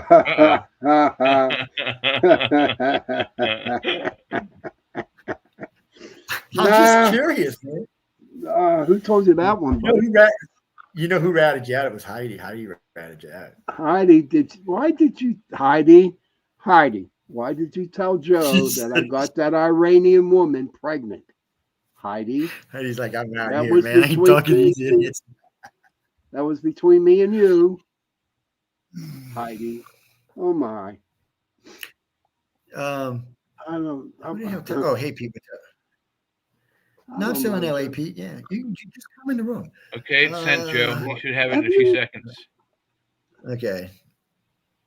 Yeah, he'll that way I know if there's a problem, he can, because I don't know where I'm going to be for sure tomorrow. I may be at the hotel. More than likely, I'm going to be on the air. I'll probably be in the airport, actually. What's that, Jeffrey? You want to fly with me? Are you cute? What do you mean? I saw your name's Jeffrey. Are you cute? I didn't ask you what your name was. I asked you if you're cute. No, you wouldn't describe yourself as cute. So you're an ugly guy. Is that what you do? God, geez, where the hell's this show going to, man? I'm just saying, if you go fly with me, you got to be cute. That's all I'm saying. I can't be being seen with ugly people. That's a rule. Hey, Joe, let me ask: have you seen the shit going down in Ireland? Have you seen that? It's interesting you said that, because I was talking with a lady from Ireland today. I had lunch with her, actually. I was eating breakfast at the 25 degrees in the hotel this morning around 11, and this lady sitting next to me starts talking to me, and she's from Ireland, and she's here for a couple of days, and then she's going home, and then she's coming back. Well, she's going to Australia, and then she's coming back. And we were talking, and she was showing me her house. So, man, she's got a beautiful house. She didn't say anything was going on. I mean, we didn't get that far into that kind of conversation. We were just talking, polite conversation, but she was most interesting. And right now we've got 2 Australians here. We've got a lady from Joburg, South Africa. We got some Aussies, some Brits, some Chinese. A country I've never even from Japan. How about the guy from Japan? Did he show up? Oh no, I don't know if he made it. No, I think he did make it, actually. He did actually make it. And then so we had all but one author made it for the thing. I think there was 2 illustrators that didn't make it, but I mean that Joe, and it's so funny because the one guy is from Slovakia or somewhere, some little tiny country he was talking about. He said America was so different. It was just so different. And the lady from South Africa said the same thing. Your country is so different. I said, yeah, it's not that horrible. We're going to kill you and eat your country that everybody likes to say it is on the news. And but what's funny is when I was talking with some Brits, and they don't realize they think of Europe, and then one of them said something. I said, dude, so how many countries can you visit in 16 hours? He said, from where I live in England, he said, I don't know, 7 or 8, maybe 9. He said, why? How many states can you visit? I said, well, if you're in Texas, you can only visit 1. He said, if you're lucky. It takes 16 hours to drive across Texas, and if you're going to drive California top to bottom, it's like 22 hours. Took me 19 hours to go from Las Cruces, New Mexico, to the first exit in Louisiana. 19 hours to across one state. It's interesting how the state is now. If you're in Texas, people, once you hit Austin, the speed limit's 85 to 90 all the way to New Mexico. Yeah. But that's if you're on 10. If you're on 20, it's not. It's slower for some reason. So it just depends which interstate you're on. And one of them goes all the way to the bottom of the state and then back up. So that's the one you don't want to be on. I think that's 20. Well, there's one that they're always working on. It runs between Dallas and Houston. Jason told me about it. That's 10. That's 10. Yeah. No, 10 runs east to west. This runs north to south. Gotcha. Yeah, so, that would be an odd number then. Okay, so Pete, if it's an even number, it runs east to west. If it's an odd number, it runs north to south. I'm talking about, yeah, that's how it works. I didn't make the rule. Don't get mad at me. Yeah. That's just the way they did it. So US Route 1 is north to south. US 95 north to south. 270, if it's a 0 at the end, or if it says a 4 at the beginning, it's usually a beltway. It goes in a circle.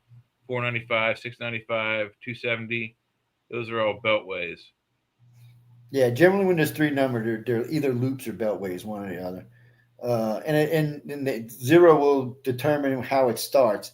If it's like 190, if it's like 205 or something, then it's going to be a loop, but it's going to start on a northerly track and then work its way around. If it's a 0, then it's going to start on an easterly or westerly track and work its way around. It just means where the starting point of the original interstate was. But most places, like in Louisiana, you have Interstate 10, but there's a crisscross interstate called Interstate 65 that connects. Because the city, when you take Interstate 10, you have to go into the city and then out. 65 is a cutoff that goes through Metairie, so it jumps on at 10, and then you get on 65, and then it jumps back on 10, so you don't have to go through the city. So it's surprising that there aren't more people dead on our roads. It's so confusing in some places to drive. It really is. It can be.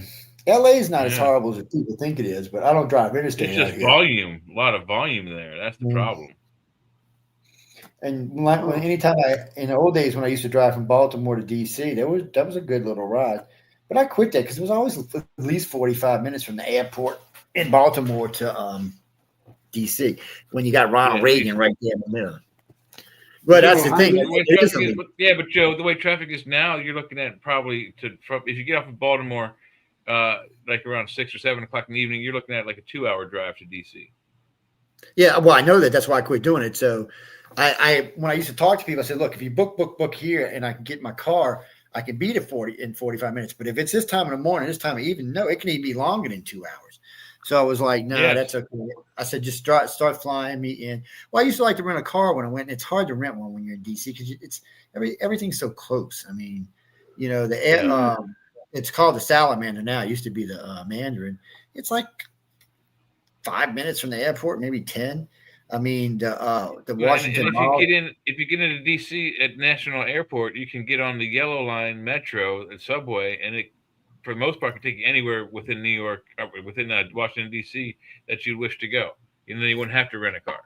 Yeah, well, you don't have to. Well, I usually just they usually send somebody to pick me up anyway when I'm there, but it takes, like I said, like 5 minutes to get to the hotel, and 5 minutes from there in a car is the Washington Mall, the Smithsonian, all the other stuff. I mean, you can walk in about 15 minutes, so it's cool the way they got it set up. What do you mean Georgetown? I've been in Georgetown since a long time. A friend of ours, Georgetown is a great place. I went there a lot in the 80s. A good friend of mine, Trish, used to live there. She used to keep a marquee there that said, well, back then it said UFO Paranormal Radio. And then she changed it over to United Public. But she had a falling out with the former manager. So she calls me and said, we've been friends for 10 years. You're not going to take up for me. I said, no, you were being an ass.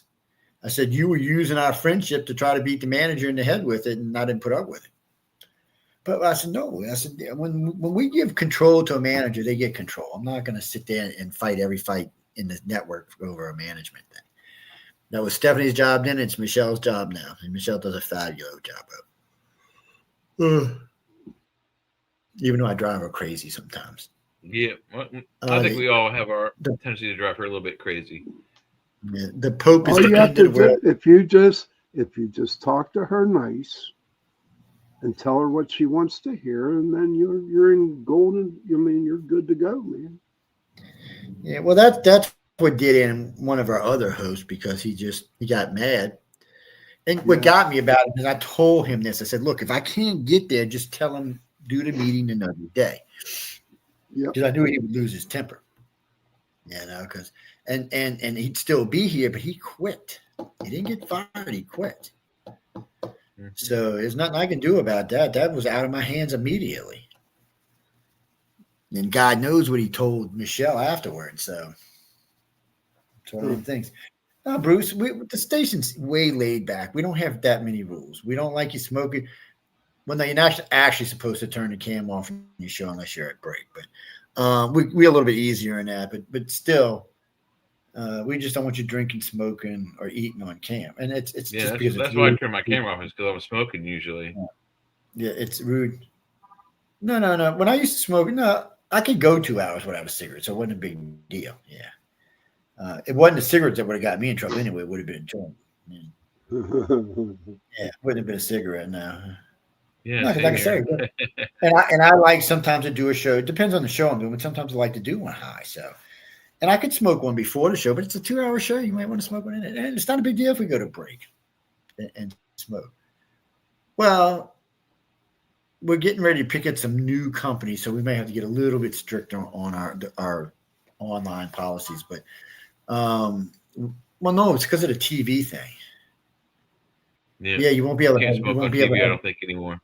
Yeah, and you can't have blank spaces when you're on television. You can't go to break like that. You can go at break time, but you can't just go on and off during a show. Yeah, you get. Well, on radio, it doesn't matter. They don't see us. And on YouTube and all them, we're not as strict and Rumble and all because it's what it is. Television's different because number one, we're paying for the services. And number two, they're more picky. They don't want to see any, unless it's some pictures we're talking about, they don't want to see anything else. Well, I understand that. I mean, they got stuff they got to produce, and there's all kind of stupid rules now. As far as I know, Jack, not against. Yeah, that's another time when I'll turn my camera off. When we put up a video or we put up a graphic or whatever, instead of me looking like this to read the graphic, I turn my camera off so people aren't looking up my nose. Well, Gene, probably what we'll start doing is we'll just tell a host if you need to, if you can't take a break and you need to get off cam, then pop up a video. Like when we were watching the babies a little while ago. It could be anything that pertains to what we're talking about. And that stuff that'll come up in the next meeting. That's neither here nor now. Well, I'm only saying it because I know we got a bunch of new hosts that want to get on the network right now. Jackie, I don't hire. You can send me a thing. And if I really like it, I'll pass it on to Michelle with a recommendation, but in the end, it's her call because she says I'm too nice. She does. It shows me all the time. Yes, Joe, you're too nice to them damn hosts. Let me handle this. So especially Sean, man. Oh Lord, man. Sean Hasson's no longer with the network. No, he retired. I think he still does a show. You might check on YouTube. No, we didn't end in bad state. I know Michael does one on YouTube. Yeah. Michael's Michael's a good host. I always enjoyed having Michael. He was a lot of fun to chat with, but I'm not going to, 10-year veteran or not, I'm not going to get into it with my station manager over it. Yeah. And I mean, he knew his stuff, but, it's his choice to, not be on the network. And, he did have some issues with, just that he didn't like when women talked down to him. Was that Carly? Oh, you mean Laura Lee got him fired? No, he didn't get fired. Laura kicked his ass. Yeah, Laura asked. I heard the meeting was pretty intense. I wasn't there, and I told him the day before because I didn't know if I could make it.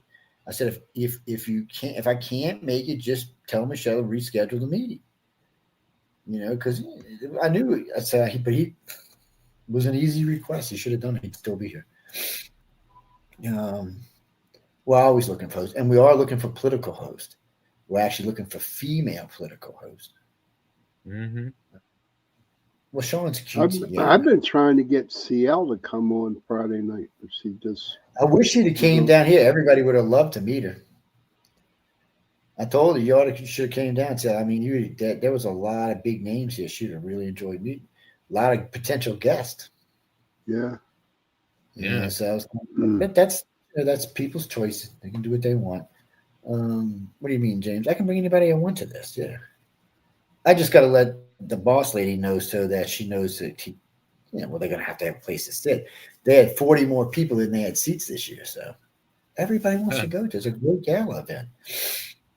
It's like the one video I saw of it was, I think the last year's one was, it's like the Oscars. But it's quick. I mean, it's not like, ostentatious like the Oscars has become. Oh no, don't fool yourself. So we get to the Tagley Center at 2:00. We don't leave till midnight. Yeah, but the whole televised thing's only an hour and a half, right?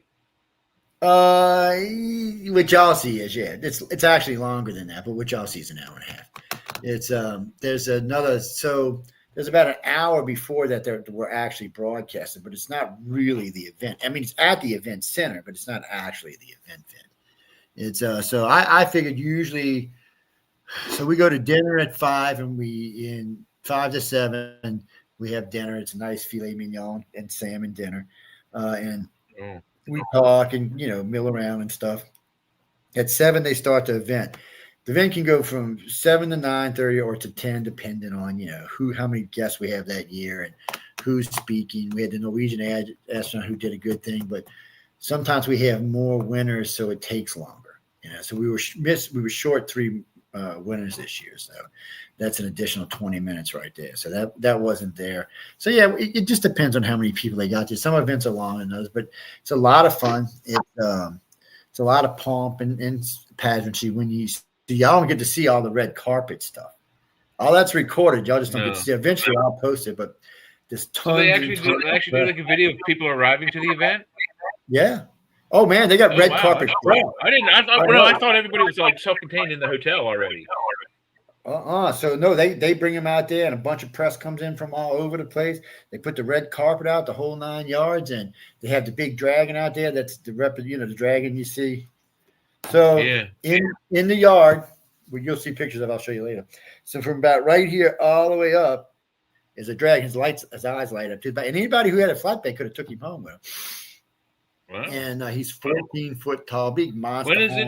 When is Linda going to expect that crate at the house? No, I thought about it, my friend. I thought about renting a truck and taking it because they said I could just have it, but I thought about getting it and putting it in my front yard. My wife would probably. That's the kind of situation where you beg for forgiveness rather than ask for permission. Yeah.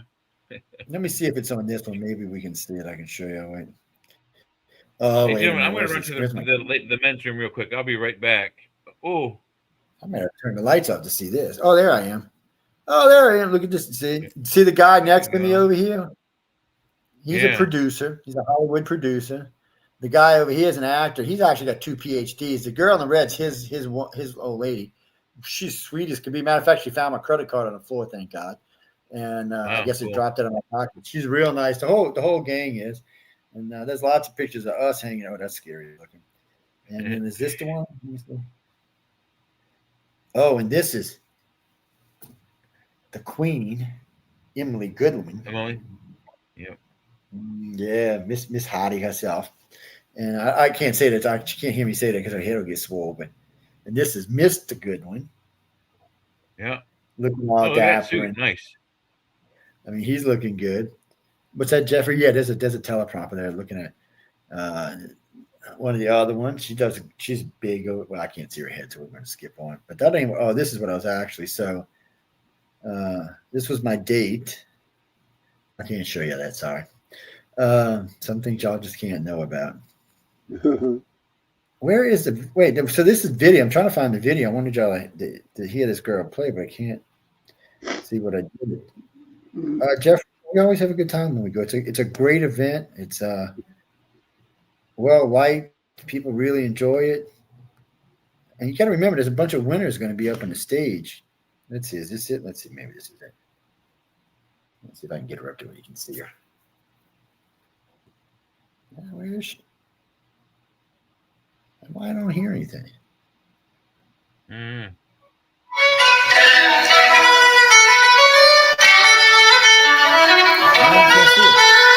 This is actresses right here.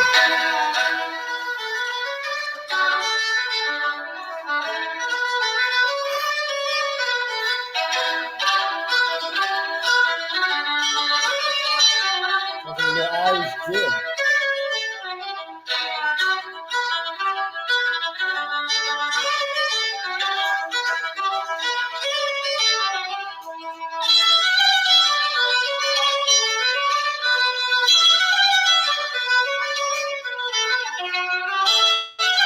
Anyway, I actually like the first song better. Oh, shut up. There you go. Anyway, people, yes, she was playing the music, and they had actors, they're dancing, and then we had the radio show Wednesday night with Jim Escalin. It was Space Can was the title of it. It was pretty good.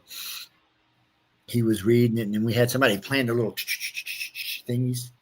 It was they do it. There's a lot of entertainment here. There's a lot of stuff going on, and then there's a lot of let's win.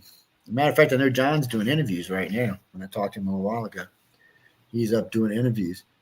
Chris, you're still doing interviews. You're still interviewing. Yeah, I should be, but I took the night off. I needed some rest. I hadn't been sleeping, so I needed some damn rest. No, Jack, I'll be probably leaving tomorrow. I might come back on the 30th. I got to go to DC too, probably next week, but that'll only be like an overnight trip. I teach a course in debating. Well, they call it. So the course is master debater, but it sounds too much like masturbator. Teaching you masturbator. No, it's just only you, master of the universe. Only you. I know. I have extremely good debating skills. Yeah. So, no, it's not the first time I've taught. I've taught debating over the years quite a few times because there's lots of things to learn. I've taught at Tulane. I've taught at the Center for Speech in DC. Actually, that's where I'll be this time, is the Center for DC. I've taught it at Oxford, a couple others besides that, and then every now and then we'll do an online course. No, Jack, it's not free. I'm sorry, dude. It takes a lot of work, and I usually lose my voice by the end of the course because I'm not just teaching you how to debate. So, rule number one to be a good debater, you need to know your opponent, and you need to know the topic matter. Because anybody good's going to bring their receipts with them, so you better know your shit, or you can get your ass handed to you. And see, even somebody who's good and knows his stuff, I have a way to get under their skin. Once you lose your temper, you've lost the debate. Or if you decide to curse, you've lost the debate. I'm really good at the beginning. Yes, I'm really good. Yeah, I'm really good at pushing buttons. So no, not you, Joe.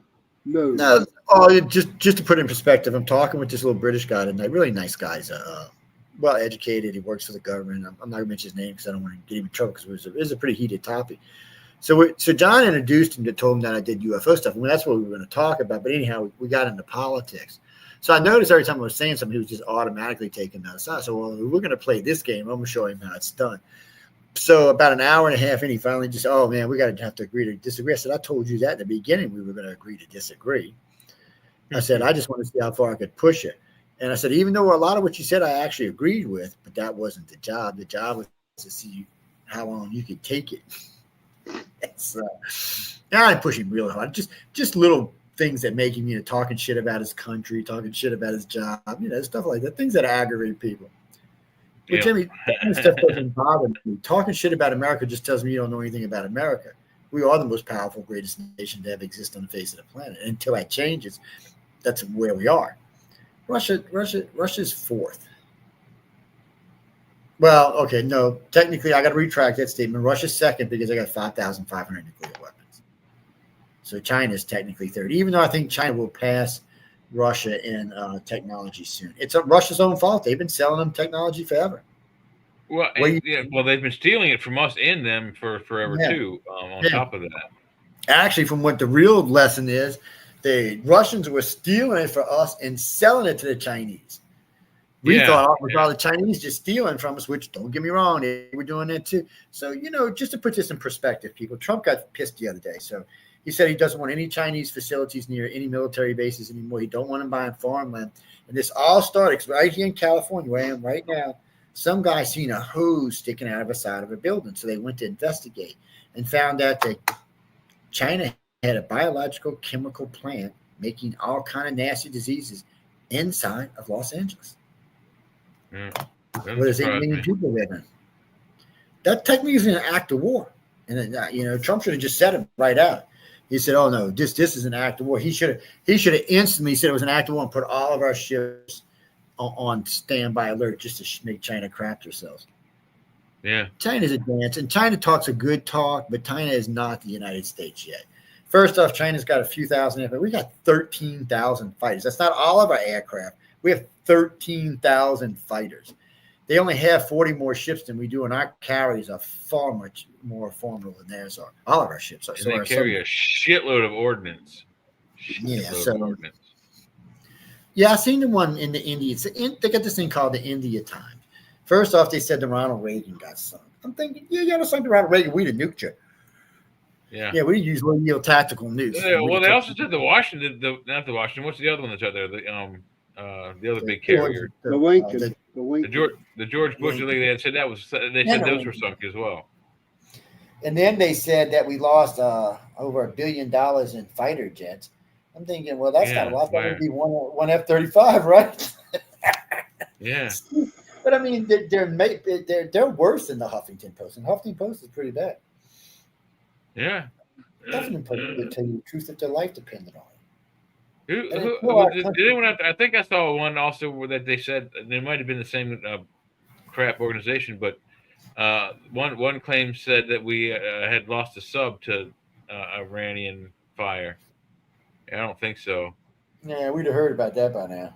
Yeah, the sub's one of the hardest things to sink because they're not on the water; they're under it. If they're smart. Donald Trump just described Earth in a way that's turning heads. Oh, really? Let's see. What does it say? This has got to be something liberal. I can't see how it wouldn't. Yeah. Let me see. Climate change denied. Okay. Yeah. He was on Turning Point USA talking about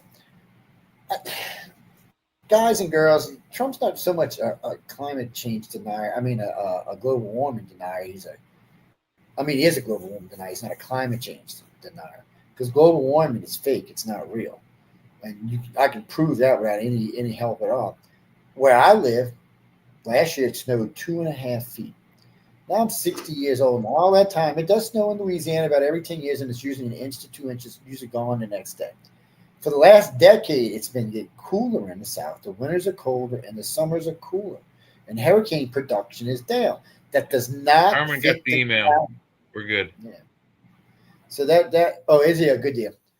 And so I mean, at this point, it's not global warming, and it's not even it's climate change in a different way. It's not. And what I can see up north, it still gets cold as fuck up north. It just doesn't seem to be as long of periods. I mean, it doesn't have it's got less time, I guess, across 3 or 4 months of winter now. Because I remember as a kid, man, Pittsburgh was always under fucking snow. You know it. Yeah. You know it. I remember getting a lot of snow too. I mean, sometimes as early as, mid to late October and forward, all the way through the end of the year, we'd have snow frequently. Well, here in Pittsburgh, when I was going to school, we used to get the lake effect snow from Lake Erie all the time. Yeah. And when that went off, we got dumped on. But you know what I've noticed in the last 3 years? We don't get the lake effect snow anymore. And so I'm going east into Buffalo. Yeah, that's what it stays up above 180, I-80. See, I'm glad you said that. So for us, what it looks like is our climate went over and down. Like, in other words, it wasn't really a temperature change as it was. Texas northern climate kind of slid down on top of Louisiana and Mississippi. It's like it moved over. And you can tell the bottom part of Texas is even warmer, more like New Mexico. It's like the whole climate shifted east. Yeah. Just for us, I can't speak for anybody else, but it does seem like it's moving more than it's changing. Because you can find your climate in another state, and you're kind of like, oh, okay, that's weird. Yeah. Well, Florida and Louisiana is different. Yeah, no, guys. We get 70 inches of rain in New Orleans. Yeah. You get the same where I live on the coast. Yeah, we get half our year is sunny, half our year is rainy. Oh, no, there's worse rainy places than we are. Not a lot. Yeah. I mean, we're up in the top 10%, but most states in the union don't get 70 inches of rain now. But there are places in the world that do. Hey guys, I gotta run. I gotta run, dudes. I gotta run. Get some sleep, right, man. John. Thanks for hanging in. Yeah, I'll see you tomorrow. Yeah, man. Be good, Sean. Nice seeing you, babe. Good seeing you too, Joe. Let's see. I forgot what I was going to ask Alexa now. Damn it. Oh. Let's unplug another this. senior moment. Yeah, that's what shit happens. What can you do? Not. What do you mean, Jeffrey? No. Okay, well, hey, this is promising while you're doing that, looking that up. 20 minutes ago from the New York Times, Iran war live updates, hopes for peace deal rise after Iran says Strait is open. Well, just because they say it so doesn't make it so, does it? No, I was just reading Pete Hagg said. That's what I was looking for. Pete Hagg has just said, no deal. We're going to start bombing infrastructure. Yeah. I mean, they're at the 11th hour. They need to get an agreement together, or Trump's going to, bomb their ass out of existence. They just don't get it. I mean, they're trying. He'll do it. Yeah, he'll do it. Well, they're trying to stall, hoping that Russia or China will give them weapons, but neither China or they're stalling to try to either, if they have the uranium somewhere, they're trying to enrich it, or that they're trying to get it out of the country. They're trying to stall for some reason, and it's classic. They've been doing it for 7 years. Bomb the shit out of them. I mean, it doesn't look like they're going to keep the ceasefire, so bomb the shit out of them. Yeah, that's what I'm saying. And then there's a big push to there's all kind of new memes out showing, Obama sending them pallets of money in the middle of the night. Right. What was it? $4 billion Obama gave him? $4 billion. It was $1 billion per pallet, and it was 11 different currencies. Come on. Yeah, 11 different countries' currencies on top of that. Yeah. Wow. And small bills. Yeah. 50s and 100s. That sounds like what you give to somebody for ransom. Or a drug deal. Yeah. And only been dropped once and never been sold or never been used. Yeah, that's not the only thing they gave back. We gave back all that seized territory and all those seized buildings. I mean, it came out to be a lot. We're talking, at least $10 or $15 billion worth of stuff. Yeah, and whatever equipment we left behind, although we have sabotaged some of it. I mean, it was the sabotage was only temporary. Yeah, but not in Iran. We didn't leave anything behind in Iran. But no, in Iraq, when Biden pulled out, we left a lot of equipment that they could actually, yes, they sabotaged most of it, but they could still get it going again eventually. Hold on a second. Emily's calling me. Hold on, let me put you on. Oh, okay. United Public Radio, you're live on air. What can I do for you? You're live on the air? Yeah, but I'll get you on mute. Oh.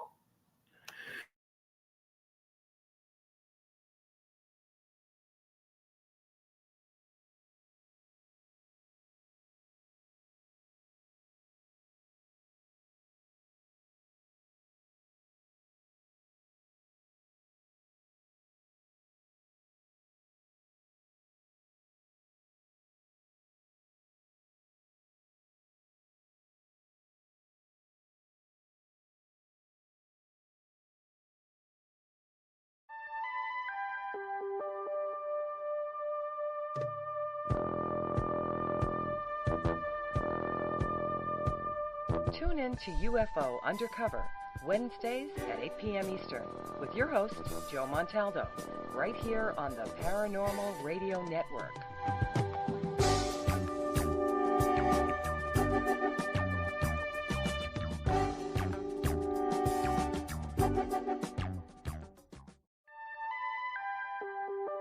I had enough. Well, you drove out there into the middle of nowhere and had some sort of loud verbal display challenging ET in general out in the middle of nowhere? That's what I was doing. I actually had a pistol in my hand at the time. I was really ticked off. When I was having this fit, I was waving the gun in the air, okay, and I had this fit.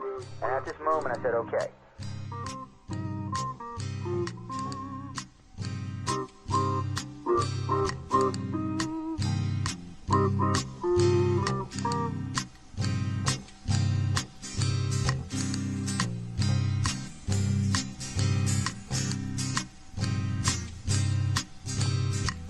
Was a Louisiana man named Montaldo.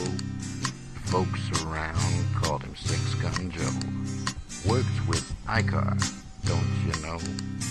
Investigating UFOs. Out for a drive with a gal one night, they stopped to check out a reporting site when an alien lit right there on the ground commenced to throwing his weight around. Now, old Six Gun didn't take too kindly to that kind of thing, especially without Vaseline or anything like that, you know. Seriously. Well, Six Gun looked that critter right in the eye and said, "Any last wish before you die?" Yells, reached for his gun, quick as a twitch, and said, "Fill your claw, you son of a bitch." Now a legend spread across the land about this pistol-waving man. But if you're from space or from Earth below, you don't give no lip to Six Gun Joe.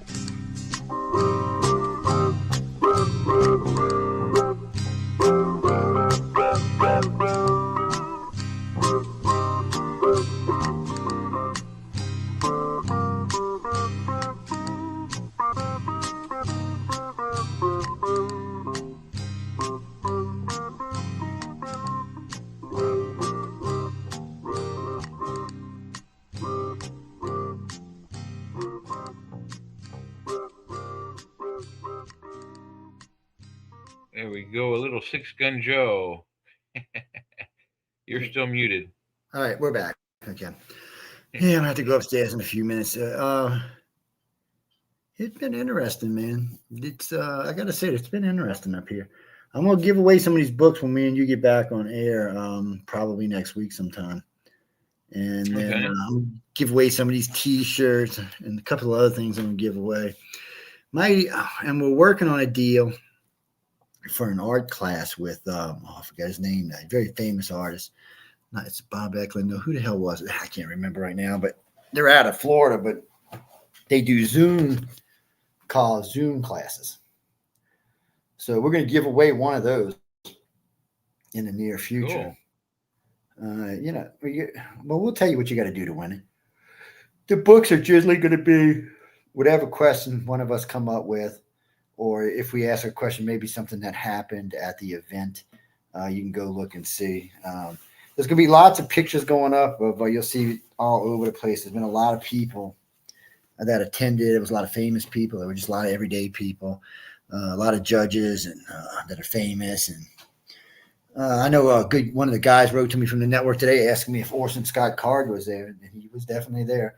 He actually wrote an extra story for the book, for the picture. He wrote a story to the picture. So it's weird how they do their covers, guys. Some artists, usually one of the winners, or if there's someone very famous, does the cover. And then somebody writes the story to the cover. Yeah, so it's always interesting to see how it is. And I'm into artwork. You probably can't see it because I'm on the wrong computer, but that's just shot. I don't remember which one won first place. Well, 4 of them won first place. Okay, let me rephrase that. So the way it works is they pick a first, second, and third place winner every quarter.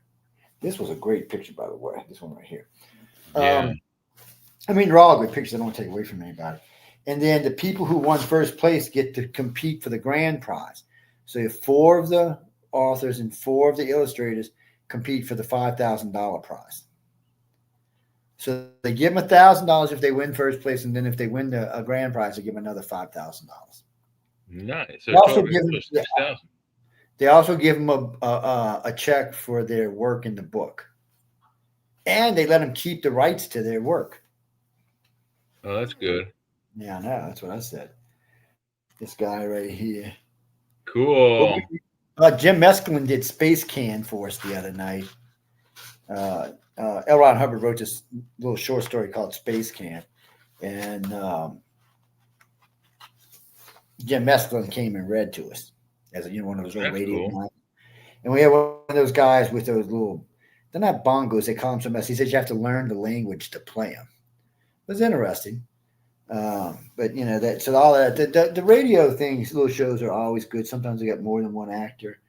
This one was just Space Can. It was about a spaceship that was taking on ships bigger than it.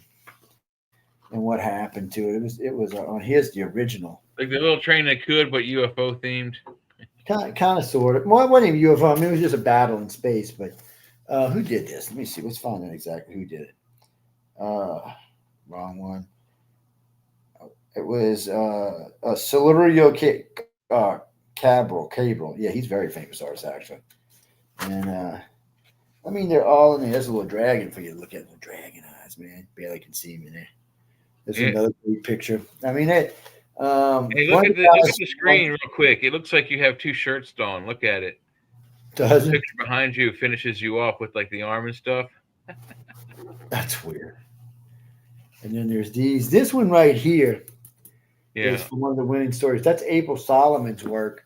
She that's for another story. She we all call her the Dragon Lady.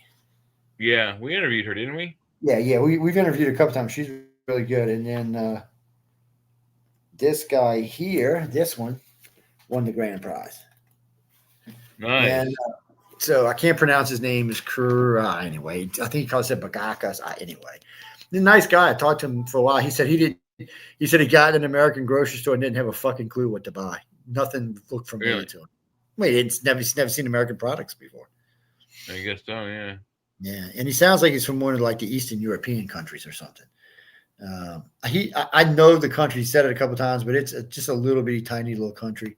He had a lot of fun. Everybody had a pretty good time. The lady from she wasn't even from Joburg. She was actually from another province, but she had to take a mini flight to Joburg and then take Joburg to wherever it had to go, then jump another plane to come over, and then she landed in Heathrow, I think, or in London, and then had to come over on the plane. It was a 26-hour flight. Damn. I know people, 26 hours on an airplane. To fuck with that. I don't know if I'd want to see Australia that much. I'd have to take a boat. Yeah. Take a long, slow boat with a nice big cabin and a couple of bedrooms.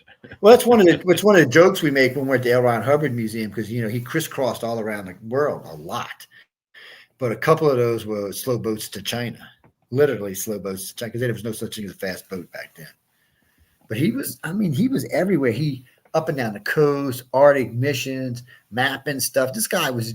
You remember when they talk about explorers? He had 3 Explorer Club flags. So, ladies and gentlemen, you have to be invited to the Explorer Club to join. You can't just join. And he had 3 different flags, 3 different Explorer missions that he completed. He did the first radio something scope in the Arctic. The first person to ever do it. There was experimental equipment back then. It was standard issue until we got into the digital world. The man just did a lot. Every time I go to a museum, it's amazing. Whether you get into his other stuff and like Dianetics and Scientology, it doesn't really matter, because when you look at who he was, he is extremely well traveled. He went to all kind of villages all over the world. He spoke like 11 languages.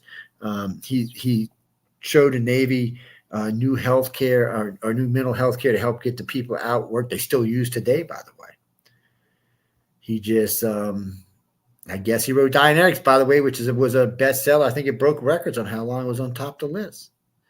Jimmy, Dianetics isn't Scientology. Dianetics is Dianetics. It's used in Scientology, but it was before Scientology. It was a book he wrote on how to address a lot of different issues. Yeah, Scientology came from Slovakia. Yeah, there you go. I couldn't get it out. Yeah, Slovakia. Nice guy, had a good time, kind of weirded out about being in America. But, sure, I can imagine.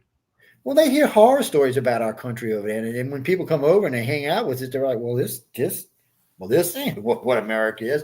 Shit, there's a couple of Brits touring, bodybuilding, his wife, a couple of other just everyday Joes. But there's about 50 of them right now. They got visas and don't want to leave. And they're making videos every day to show the Europeans that no, the media is not telling you the truth about America. Because one of the things that the myth in Europe is that Americans are not well traveled. But that's because Europeans don't understand how big our country is. So Europeans consider themselves well traveled because there's all those little countries all over Europe to go to. What is it, 30 countries in the EU and 30 or 40 countries, yeah.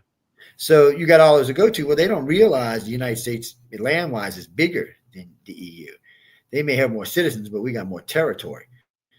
And we have once you start and we have all kinds of territory. Like they don't have, necessarily the type of big mountains we have over here, like the Rockies and stuff like that. They have a few, the Andes.